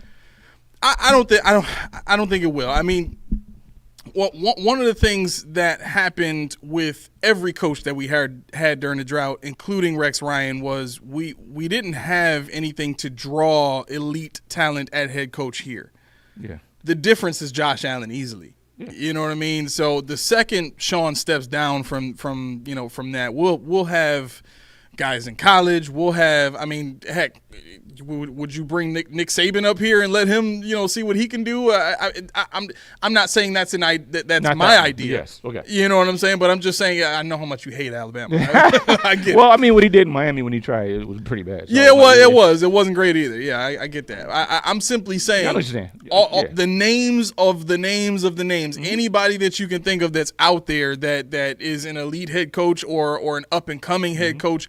Every last one of those dudes is on the table, and they would all take the job for not a lot of bread. I would have taken the local boy Lance Leipold from Wisconsin Whitewater and UB's head coach for a while. Now he's over at Kansas offensive coordinator. He did a great job with UB. Yeah, he had those boys playing, and the quarterback that we had was not good. I'm sorry if you were listening. But the thing is, that was what I was yelling for when we first started the show. I was like, why are we doing Joe Brady? Why are we doing Ken Dorsey? Josh Allen. Everybody that watches the show think I hate Josh Allen. I do not. However, when you're talking about a trade piece or a free agent piece or any kind of sell, at the time when we were talking about Stephon Diggs after the 2020 season, use them. Strike while the fire's hot. But McDermott ain't trying to. He might outshine me. Can't do it. Might outshine me. So. That it would be one of the reasons why. That would be one of the reasons why I say he has to go, not based on his performance, but on the limitations that he places on the team by his ego. That's the thing that gets me. I think he could do the job, but I don't think that he wants to do the job the way it needs to be done to be successful. Right. That's the problem. And when Buffalo fans understand, well, this guy he's adequate, but he's not whole. He's not Belichick. He's not a guy that can bring people with him. He needs people to bring him too. Right. Who's the coach in Cleveland again? Cleveland head coach Kevin Stefanski. Okay. So Kev says no Rex. Rex was forced by Pagula. We were going to hire Kevin Stefanski, the OC that became the coach in Cleveland. Would you? How do you feel about that? What's that? If we had hired Stefanski instead of Rex Ryan at that point? I mean, honestly, I didn't think Rex was the best pick. I didn't like him in New York. We saw a lot of him, and we love what we saw because it was not easy, but it wasn't the hardest we ever had to play. Yeah. But yeah, like I think to your point, who just said it? Kev said Rex was forced by Pagula. That's true. We were going to hire the OC that became offensive coach in Cleveland. I think Doug Whaley actually wanted. No, that was for McDermott. I was thinking about what's the guy from Cincinnati before. Mike Zimmer? No, maybe not. It was a black dude. What was his name? Hugh Jackson? Yeah, but he was the was he a head coach there? Yeah. I don't think it was Hugh Jackson. You thinking about Edwards. No. It was he was gonna bring somebody in to keep what's the guy we had? Schwartz. When they hired Oh, that was Rex. Hugh Jackson. Yeah, Hugh Jackson would have kept Schwartz. Yeah, he wanted, and I wanted him when they got Rex. Yeah, I think Hugh Jackson was the Raiders coach at the time. Okay. Yeah. Yeah, and I thought, because we came off of Mario Williams was balling. Our defense was balling. Schwartz had a wide 9. Why would we change that? Instead, Right. you go out and hire a defensive Rex coach that Ryan. has a completely different scheme Yeah. that cannot use any personnel. That tells you right there. He don't know what he's looking at. Pagula has no idea what he's looking at. It's contiguity. You got to keep going. But no, let's keep burning it all the way now. It's one thing to remove the head. Hugh Jackson was the coach of the Browns at the time. Browns. Okay, yeah. Yeah, Hugh Jackson. I know right, it was Ohio right. somewhere. Like I said, guys, I'm basketball. But anyway, Stop it. We've all seen was you close enough. on the All-22. We know you know football.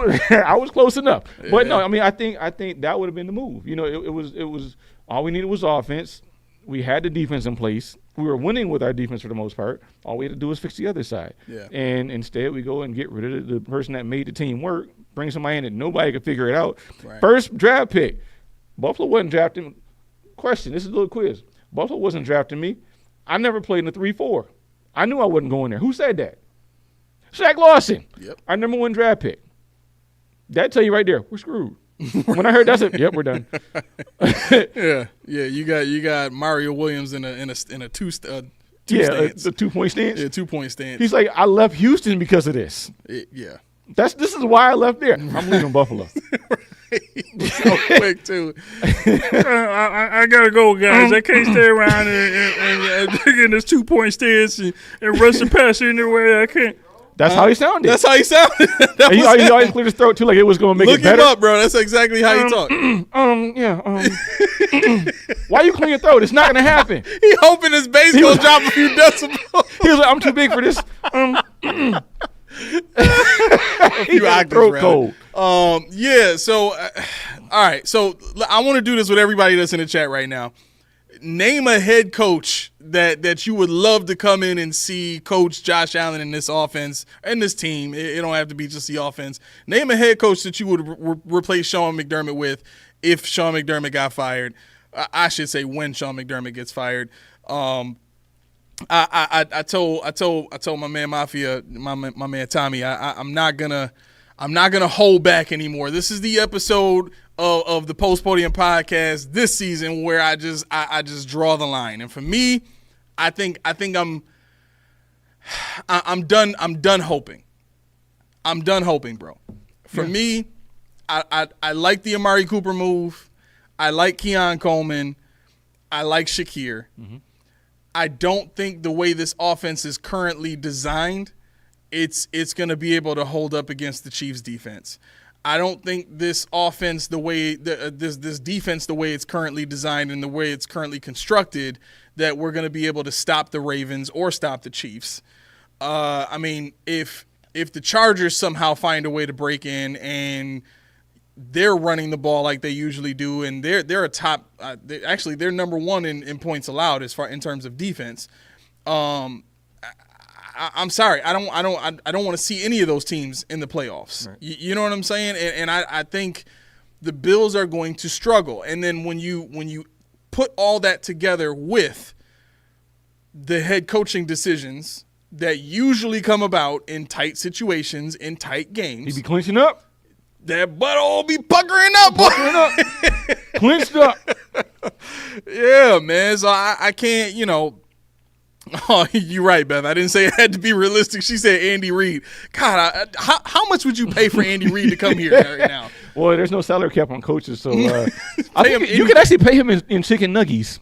He would take the job. We got wings too, man. We got Wendy's here too. Here. Wendy's, we got what the guy had that rant, the boneless, the saucy nugs. We got all that. Come on over. Easily. We can pay him and then go get OBJ and something, buy him Bitcoin. He'd be all right. How do you even put that in salary cap? How did we get to buying OBJ Bitcoin? Because we're not using currency. We're not using no greenbacks. We're using other items to barter. This is great. Who else could we get? I mean, I don't know. This is crazy. No, these coaches are gonna want some ducats, man. They want some dollars. That's Pagula's problem. Well, yeah, right. Which we can afford. I mean, I got money in my pocket, open up. But I mean, the good thing about coaches is there's no salary cap on anything that's not a player. You can pay whatever you want. That's why Ryan Daboll, you really want him? Pay him like a head coach. There you go. Yeah. That's it.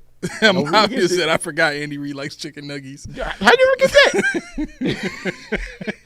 He want he go cheeseburgers and chicken nuggets. We got 4 for 4s up here. That dude is having way too much fun. The Bundle Rooski commercial. I'm not saying that. That shit is funny. That shit is bad funny. I mean, that's the thing. You feel good for him because he got the chance. Like you said, he got a raw deal in Philly, and he landed on his feet somewhere else. It took a little bit of time. Look where he is now. Yeah.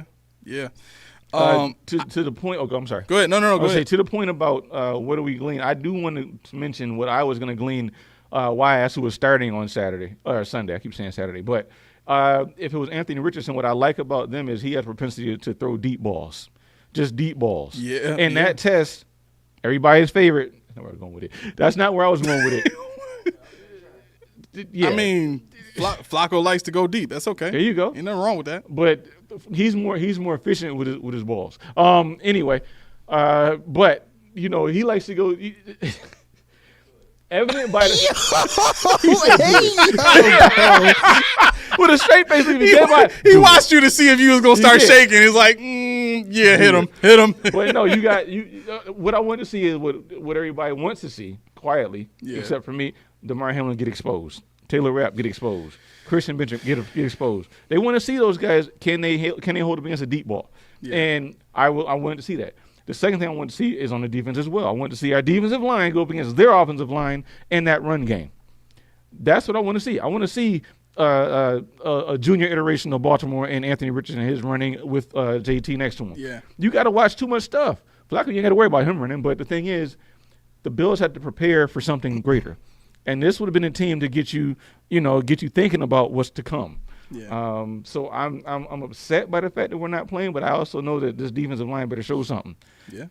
Yeah. You're going into their house, and granted, the Chiefs. See, this is how far I'm looking ahead. I'm not even talking about the Colts. No, the Colts offensive line is not.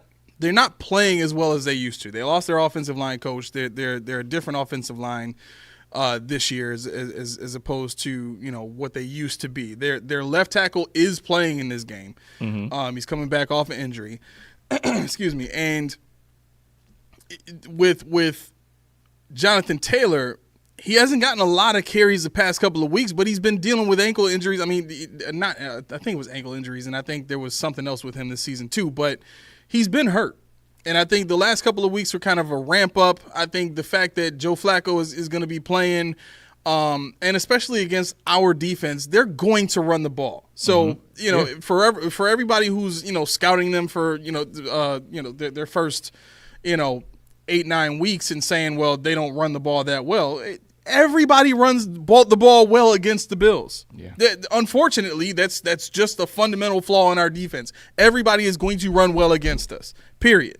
And the key is going to be, can the Bills give Flacco enough looks to deter him from throwing the ball deep? Because Flacco's not a dink and dunk guy down the field.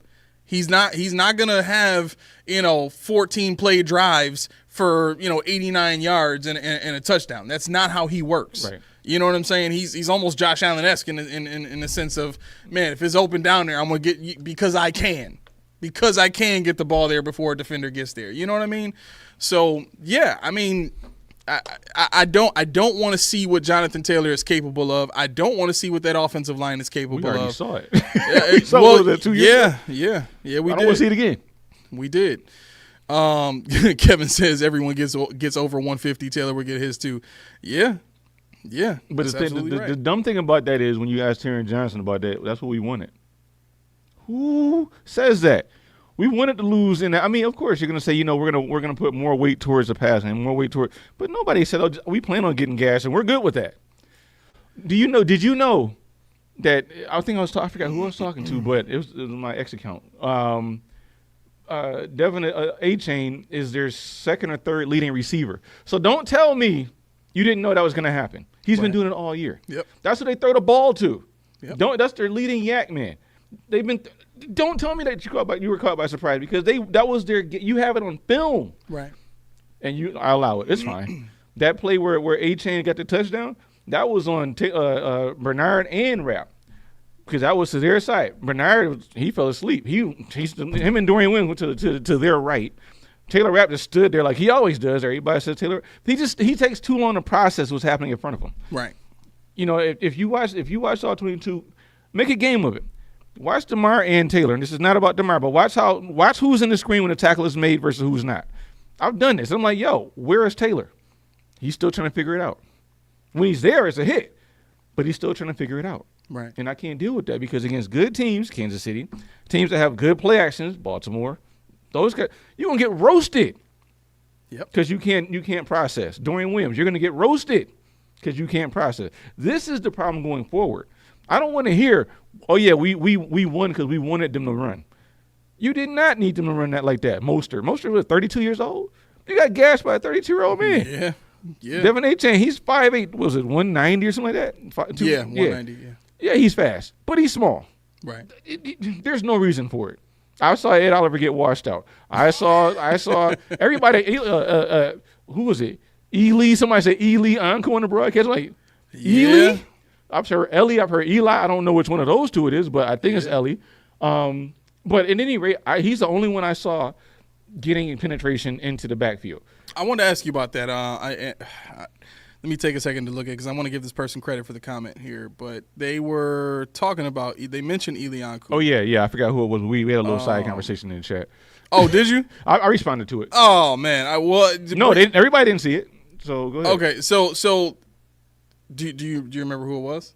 I can probably find it. But okay, so the long and short of it was when we were talking about Quentin Jefferson, somebody asked about Elianku, and he should be upset about that pickup. Yeah, that Quentin Jefferson got picked up and basically took.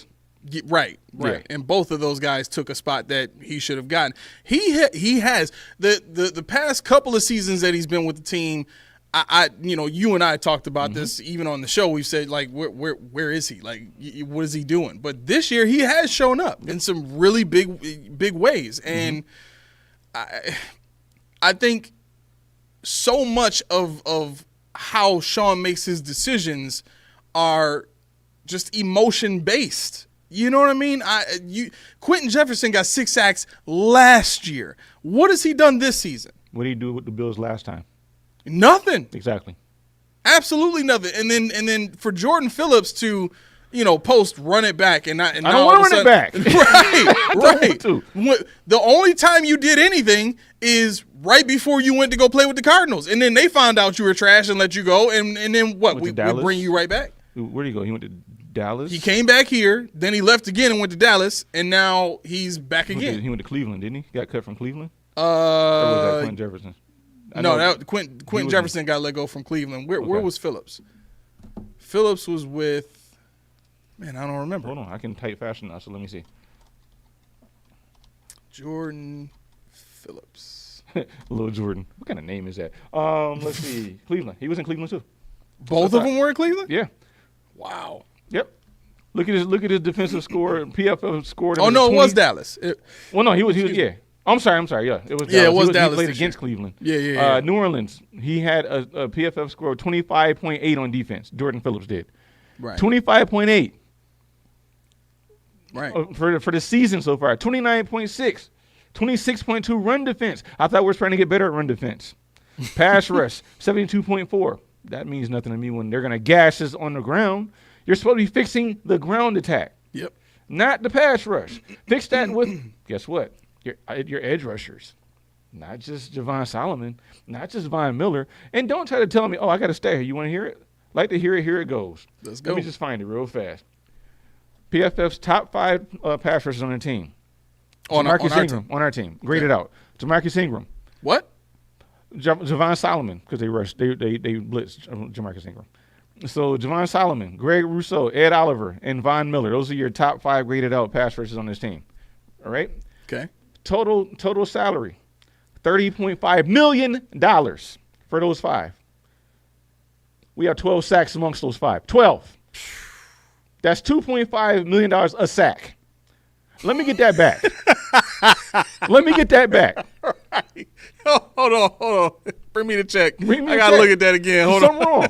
I put too many zeros. Yeah. I mean, this is the thing. This is why I say to people all the time, well, look at. No, you buy in talent, and this is what you get. I will take this from a front 4 of rookies. I will take this from a front 4 of guys on a rookie contract. But you got Von Miller here. You got Ed Oliver here. You got Greg Rousseau who's flirting with a fifth-year option for $13 million. And they're getting us 12 sacks. This will really piss you off. What you got? Who said it? Who said I don't want to tell you who said it. I don't want to tell you who said it. Steve, did you? Yannick was just cut. You want to get Yannick Ngakoue?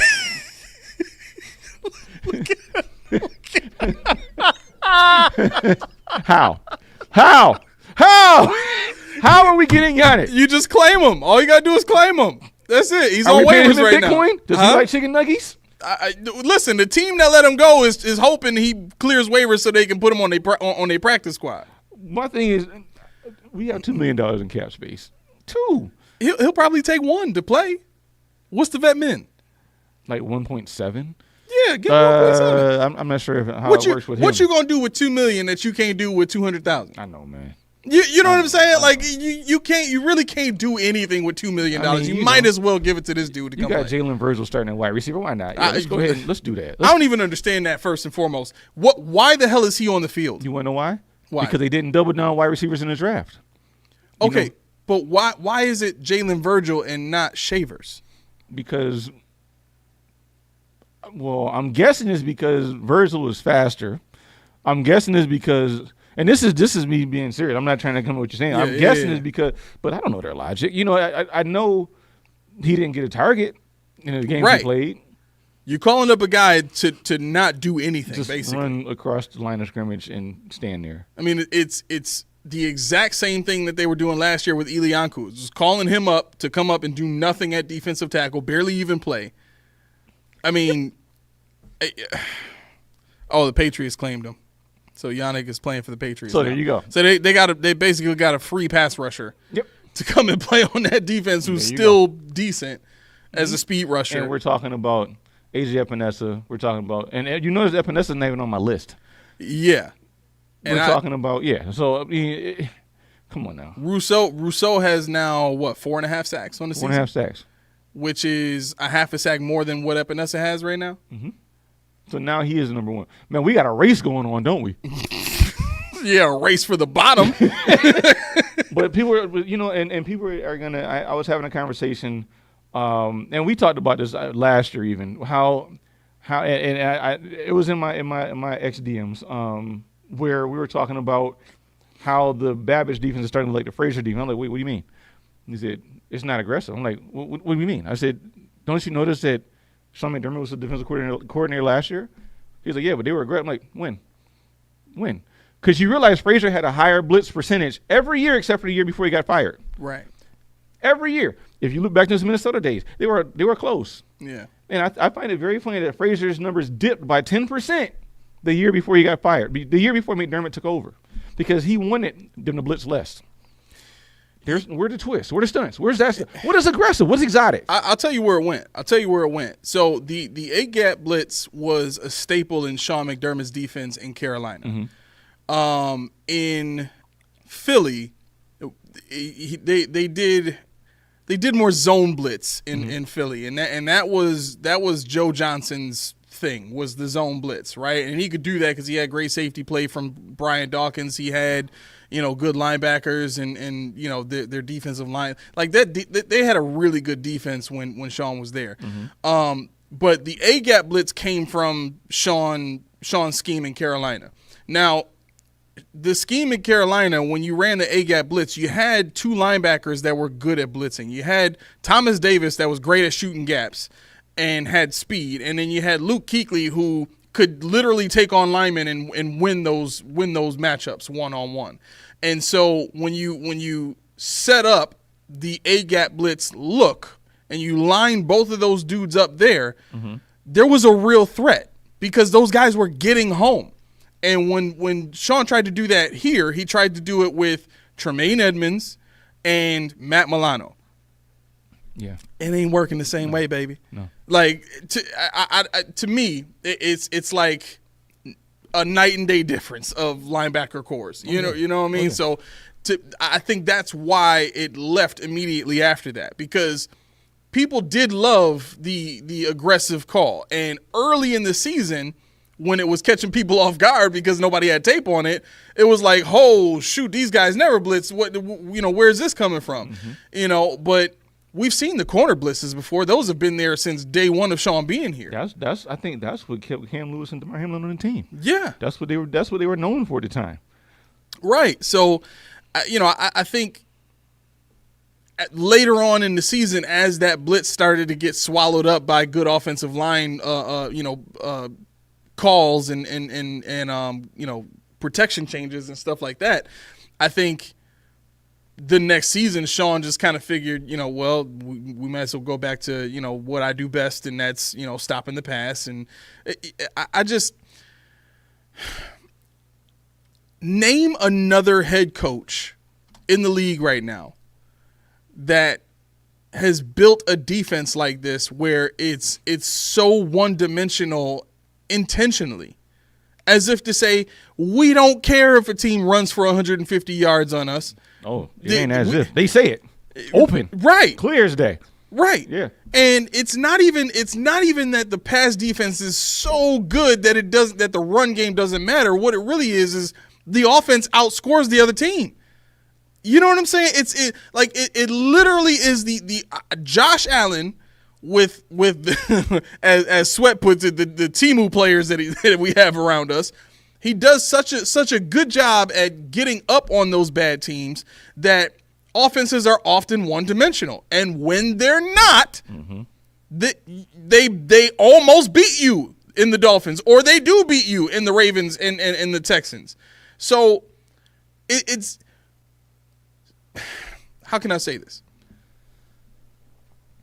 The climax of this entire thought process, the root point in all this has to be whatever the design, whatever the scheme, whatever the game plan of the defense is at the beginning of the season. The thought process needs to be, will this work in the playoffs? Mm-hmm. And if what we've done in the previous seasons has not worked in the playoffs, why do you continue to employ it? You do it because you have a franchise that specializes in spinning information. And the way that they've spun this is the Bills win all these regular season games. You know what I'm saying? Mm-hmm. Like, I think it was Joe 335 that brought up earlier, and I know he wasn't, serious with the point, but actually, no, it might have been Leak that said, oh no, it was Joe 335 saying that if we go 8-2, it'll be the first time we go on 8-2 since 1992. Right. You know what I mean? This franchise is so good at spinning these kind of stats out of thin air, and making people look at the glitz and the glamour and the stardom and all that kind of stuff, and missing all the trash that they're walking on to get there. You know what I'm saying? To me, to your point, the state of this team in that 8-2 stat, and this is not even a part of 8-2. It's just the fact that when we did the Mount Rushmore, when we did that show, anybody wants to check it out, go back and look at it. It was actually fun. Me AML did it. But the point is, how far back did you have to look to find the greatest at each position?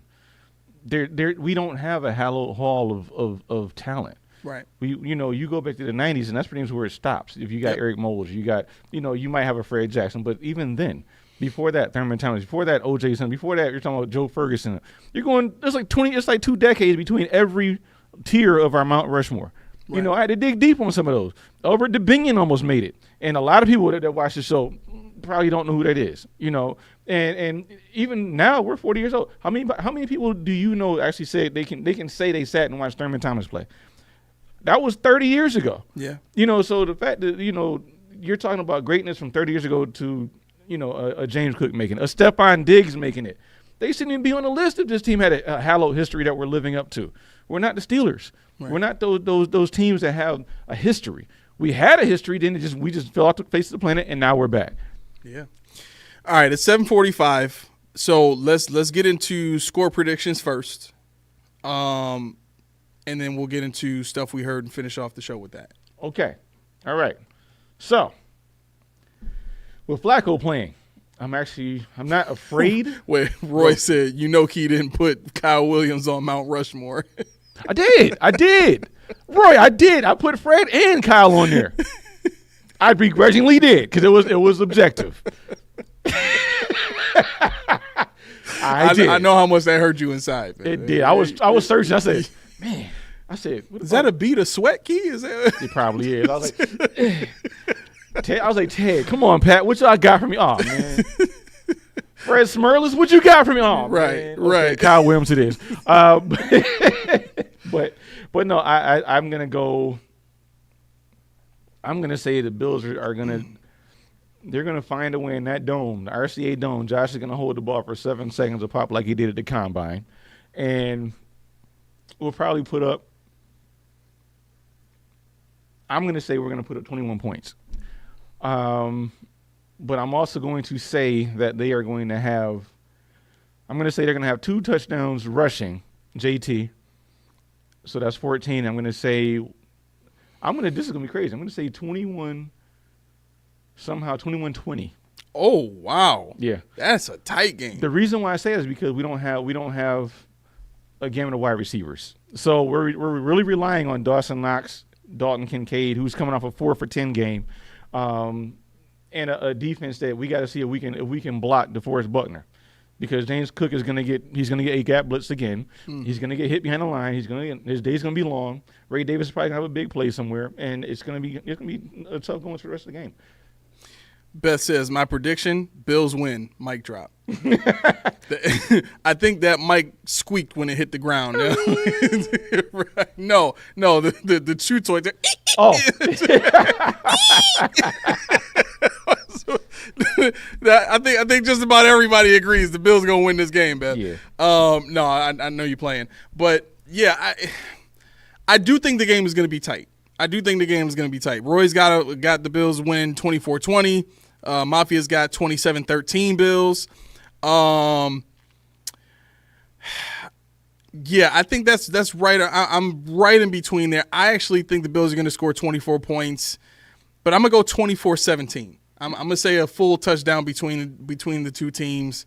I think it's going to be a very boring game. I don't think there's going to be a lot of, big plays or anything like that. It'll just be run the clock out, grind it down, and just hurry up and get out of there type of, deal. So, some of that would be smart in terms of, just hurrying up and doing whatever you got to do to get out of the building and, safely and without injury. Mm-hmm. But the other part of this too is, first, let me ask you this. Does the MVP race matter to you at all for Josh Allen? Not at all. Not at all? Not at all. Okay. I think knowing that Sean McDermott is going to limit your progress in the playoffs, I want some kind of hardware. I need something, right? And if you don't blow this Colts team out, I think that kind of damages Josh's chances at the MVP. I mean, we are so close to having the first player in NFL history win 3 consecutive MVPs in Lamar Jackson. And if Josh doesn't do it, I don't think Derrick Henry can take that from Lamar Jackson. So if Josh doesn't do it, nobody will. And Lamar's on a different level than he's been. So right. Yeah, he is the guy right now. Everybody said he couldn't be. Exactly. And what did it take? A good offensive coordinator. That's it. A few weapons. That's it. That's it. An offense that's easy for him to play in. Yeah, doesn't force him to run all the time. Oh, wow. You drafted him a number 1 wide receiver in Zay Flowers. Wow. Yeah, exactly. Oh. Exactly. They've actually been one of the teams that consistently draft receivers in the first round. They drafted Hollywood Brown, got him out of there. Rashad Bateman, you can stick around for a little bit because you're a good team player. You can be a great number 2. But they tried. The thing is, they tried. Yeah, exactly. You're talking about even Isaiah Likely. Okay. Right. So, yeah, you can miss me with great drafting and all that stuff because the drafts have been okay. They're not aggressive even in drafts. They got 11 draft picks. Last year, I went through, I think we were on Rico's show, I went through the ceiling of my apartment when they traded a draft pick away in like for next year. I'm like, what the hell are we doing? Yeah. I said, what sense does that make?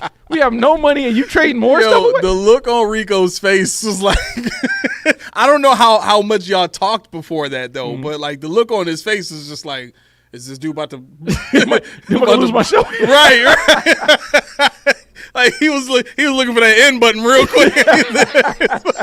He was about to get tossed. Like I definitely was about to get tossed. Yeah. But yeah, I mean, it's just the fact that you got teams like that are passing us by. Yeah. You know, Cincinnati, people want to win, but they want to win consistently. I want to win consistently, but the thing is, they want to win on their terms. And the Bills are drafting for the future, while whatever that crap is they say, but they're really not. They're not drafting anybody we're talking about. Right. Okay, so stuff we heard. We got predictions out of the way. Bills are gonna win. I always weasel the stuff in, but I have one piece. Rico, Pierre, y'all listening? I hope so. Is this on? Why is this Mr. Brightside thing a thing? Mr. Brightside. Oh, you don't know about Mr. I don't remember what the stipulations are. Please put it in the chat. What happened? What they have to do to play Mr. Brightside? But yeah. This is a song they play, I think, when they score a certain amount by the fourth quarter. They play it in the intermission, and the team, like, dances to it and stuff. In London? Mm-mm. No? Mm-mm. Here. At Highmark Stadium, yeah. What? Yeah. And this was brought on by I think Rico posted, I don't know if you saw, I think it's South Carolina. What the coach did, he had, the little fake, that big chain that they had with the South Carolina Gamecocks, the logo, that big plastic chain. Yeah. So he's like, all right, guys, I heard y'all singing this song before, and I need some backup. But anyway, hit the beat. Fantasia drops. When I see you, team lost it in the locker room. They lost it. And the coach, he's a white guy, he's like mouthing it out. He's doing all this stuff. And like, they are amped. But the thing is, they're young. Mr. Braggs, I don't even know what year that song came out. But it doesn't get you going.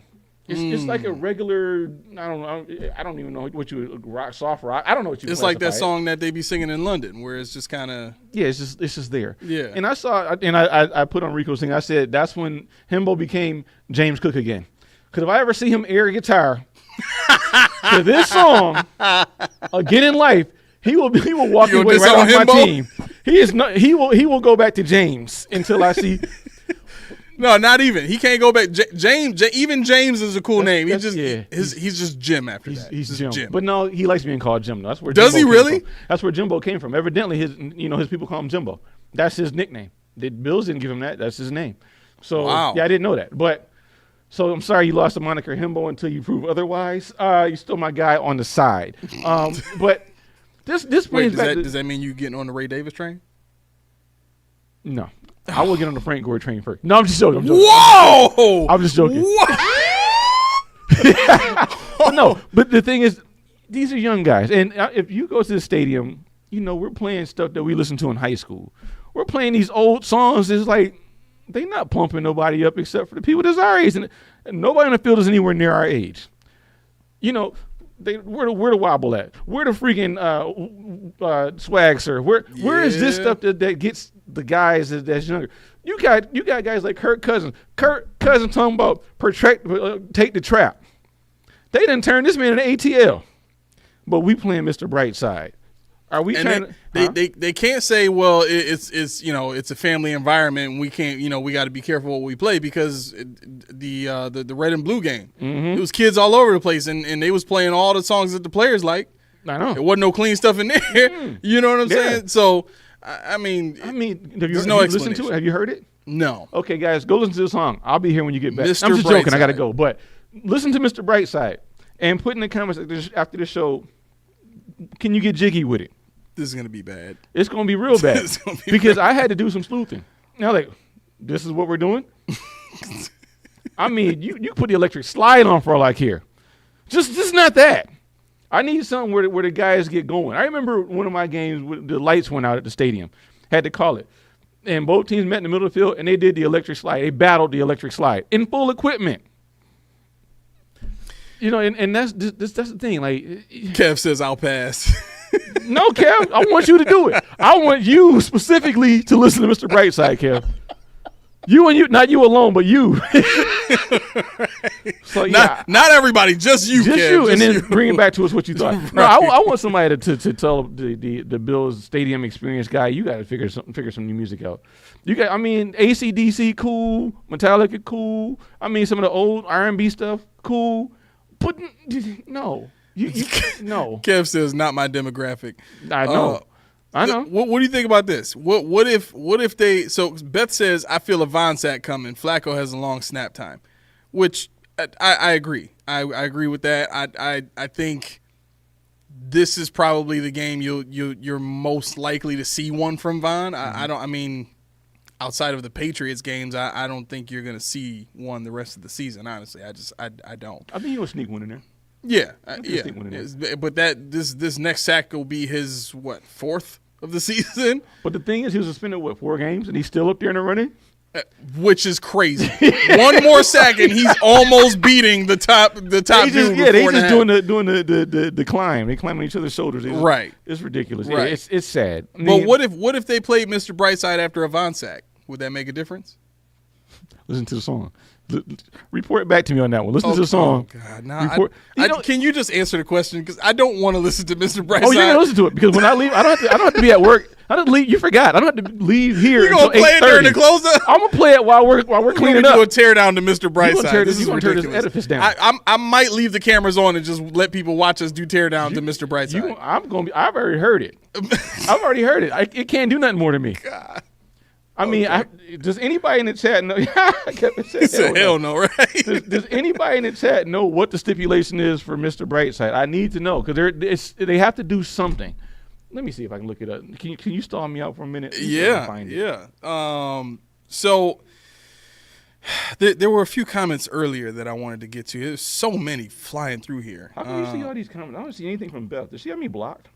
Who does Beth have you blocked? Yeah. No. I think she got me reverse blocked. I have nothing on here. How is that possible? I don't know. From Beth? Yeah. Nothing. Not a thing. So if I'm ignoring you, I'm not ignoring you. I can't see you. Well, you can't search people in the chat. You think she's avoiding you? Might be. What did I do to you? She just got here. How's she avoiding you? What did I do? Where is it? Leak says, honestly, can't trust Pegula with critical decisions with this team looking at how the Sabres have been mismanaged over the years.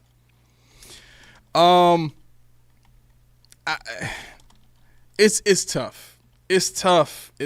So when the Rex Ryan decision came up, because this is one of the other things I wanted to say too. When Rex Ryan was hired, the reason that Pegula forced that decision the way that he did, it was Beth says she don't have you blocked. Good to know. The reason that decision was forced was because of what happened with Doug Marrone. Doug Marrone had left such a sour taste in the team's mouth after Pegula bought the team and took over. And the perception of that looks like a tenured head coach who had not done bad. I think at the time he had the best record of any head coach during the drought at that time. That coach decides to leave right when this owner buys the team. Mm-hmm. And the perception could easily be made by anybody at that point, well, this head coach, who's the best we've had up to this point, doesn't trust the owner, right? And that could easily look like, oh, the head coach probably found out this guy's getting ready to move the team or something like that. You know what I'm saying? So I think the immediate need for Pegula was to win over the city, was to bring some excitement to the city, to divert the attention away from this head coach choosing to end his tenure here and leave. Mm-hmm. Which, by the way, it was in his contract. It was a clause where contract clause. Which is ridiculous. Shall I die, you shall be released should you want to. Like, what? Henceforth, let it be known, once I have ceased breathing, you shall be released. Right. So I think at that point, Pegula had it in his mind he needed to make a flashy move. And unfortunately, he caught Rex Ryan at the very beginning of the CTE effects of his career. And that turned out the way that it did. I don't think that was what, Terry Pegula thought he was getting. because you really didn't see too much of that in New York. You know what I mean? Like, Rex placated to the media in New York, but they won. Like the defense was elite. They had great players, and he was doing what he was doing with a rookie quarterback and all that. So I think he didn't really need to sell anybody on himself, But here, I think the reason he does that kind of stuff is because the conversation from the owner is the city needs juice. The franchise needs juice. Like, you know what I'm saying? Like, Rex Ryan has never been that kind of guy anywhere else publicly. Like at the podium. He's walking on with a Clemson helmet and all that kind of ridiculous. You know what I'm saying? Like, it's more plausible that a conversation with the owner turns out to be, well, I got to do this stuff to bring life to the city. You know what I'm saying? So that Willie was in the corner like, yeah. Right. That's not what we're doing here. That's not what I meant. It's not a good move. Willie like, yo, no. I said the other guy. Well, you're getting fired too. Don't worry about it. What I do? Right. Oh yeah, and the Google search I put in, when do the Bills play Mr. Brightside? The Buffalo Bills sing along to Mr. Brightside by the Killers during the second half of games at Highmark Stadium. The Bills have played the song during blowout wins, including their 47-10 victory of the Jacksonville Jaguars on Monday night. Players who have been seen singing this song include Dalton Kincaid, Dawson Knox, Spencer Brown, Mac Hollins, player who will be nameless, and Josh Allen. You know that player. That's, James Cook, by the way. James Cook. And Ray Davis too. No, I'm joking. Whose name is not on this list, just so everybody knows. But the Bills have also practiced singing the song with Dawkins and Allen being caught on video singing it. That's what they were saying. Okay, so they were singing that. I was wondering what they were singing at Dawson Knox's reception because they were getting it in. And I'm like, what is this song? But they knew the words. They had such a great time that they decided to make it part of our games. Let's bring it into Buffalo. Yeah. I'm sad.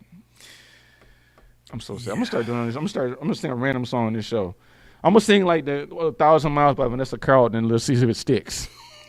Making my way downtown, walking fast. There you go, see.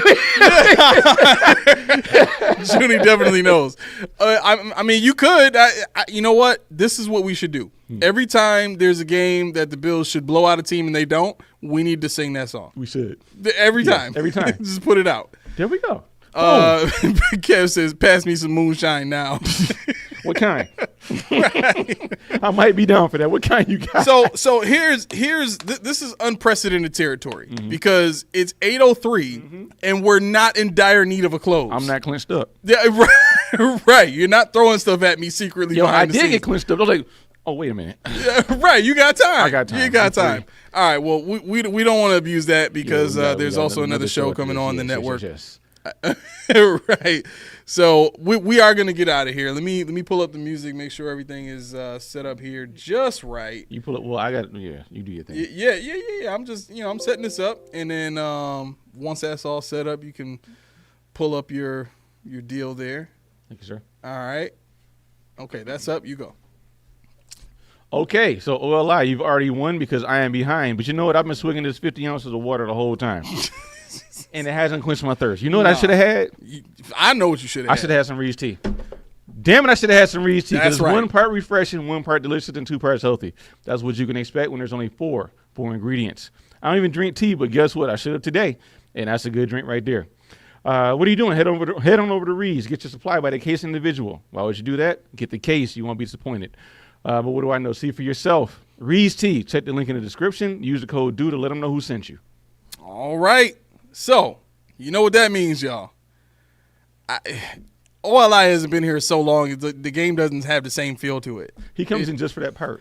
Okay. He's like, y'all fools ain't clean this up Maybe it's yet. like Beetlejuice. Maybe if we say it enough times, OLI. He's like, here I am. That's right. He comes squirting out of this little water bottle in front of you. Here's outside looking in. Is your alarm going off right now? It did. This is how like new this whole part of the show is. It's wild. Like the fact that your alarm is going off at this wild. point. This is crazy. It is not sugar free, but it's naturally sweetened.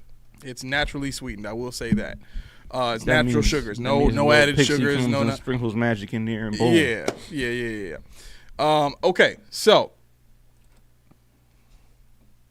All right, there it is. Listen, if you're hearing the music, that means it's time for us to get out of here. This is the thing I need everybody to do right now. everybody that was in the chat, if you've enjoyed your time with us, everybody who didn't comment or get in the chat, if you enjoyed your time with us, please hit that like button. Also, could you hit that subscribe button? And just for kicks, go and hit that bell, make that thing ring-a-ling-a-ling, so that you can get notifications when we send notifications. Like, we are going to have Coach D's Corner back with us next week for sure. We didn't have him here with us today. It's been a rough week for us trying to get ready for this Colts game, and all, we didn't really have a lot of time to kind of, put that whole segment together for you guys. Do apologize about that, but he will be back with us next week. We will the transition now is going to be, we're going to do looks ahead. I know what we used to do in terms of what went wrong or what went right in the previous game. We're going to start doing looks ahead since he's going to be here with us on our Friday episodes. So definitely looking forward to doing that. So I'm watching Indy all 22 for nothing. Oh. No, now you don't have to. I already watched all 22 Indy for last week. Oh, you poor thing. Yeah. All right. I dissected I it. might have to get you some wings after this. Yeah. Might have to do it. Might have to go to the boys, man. All right. So listen, that's all we got for today's episode. We're happy to do this with you guys every Monday and Friday at 6 p.m.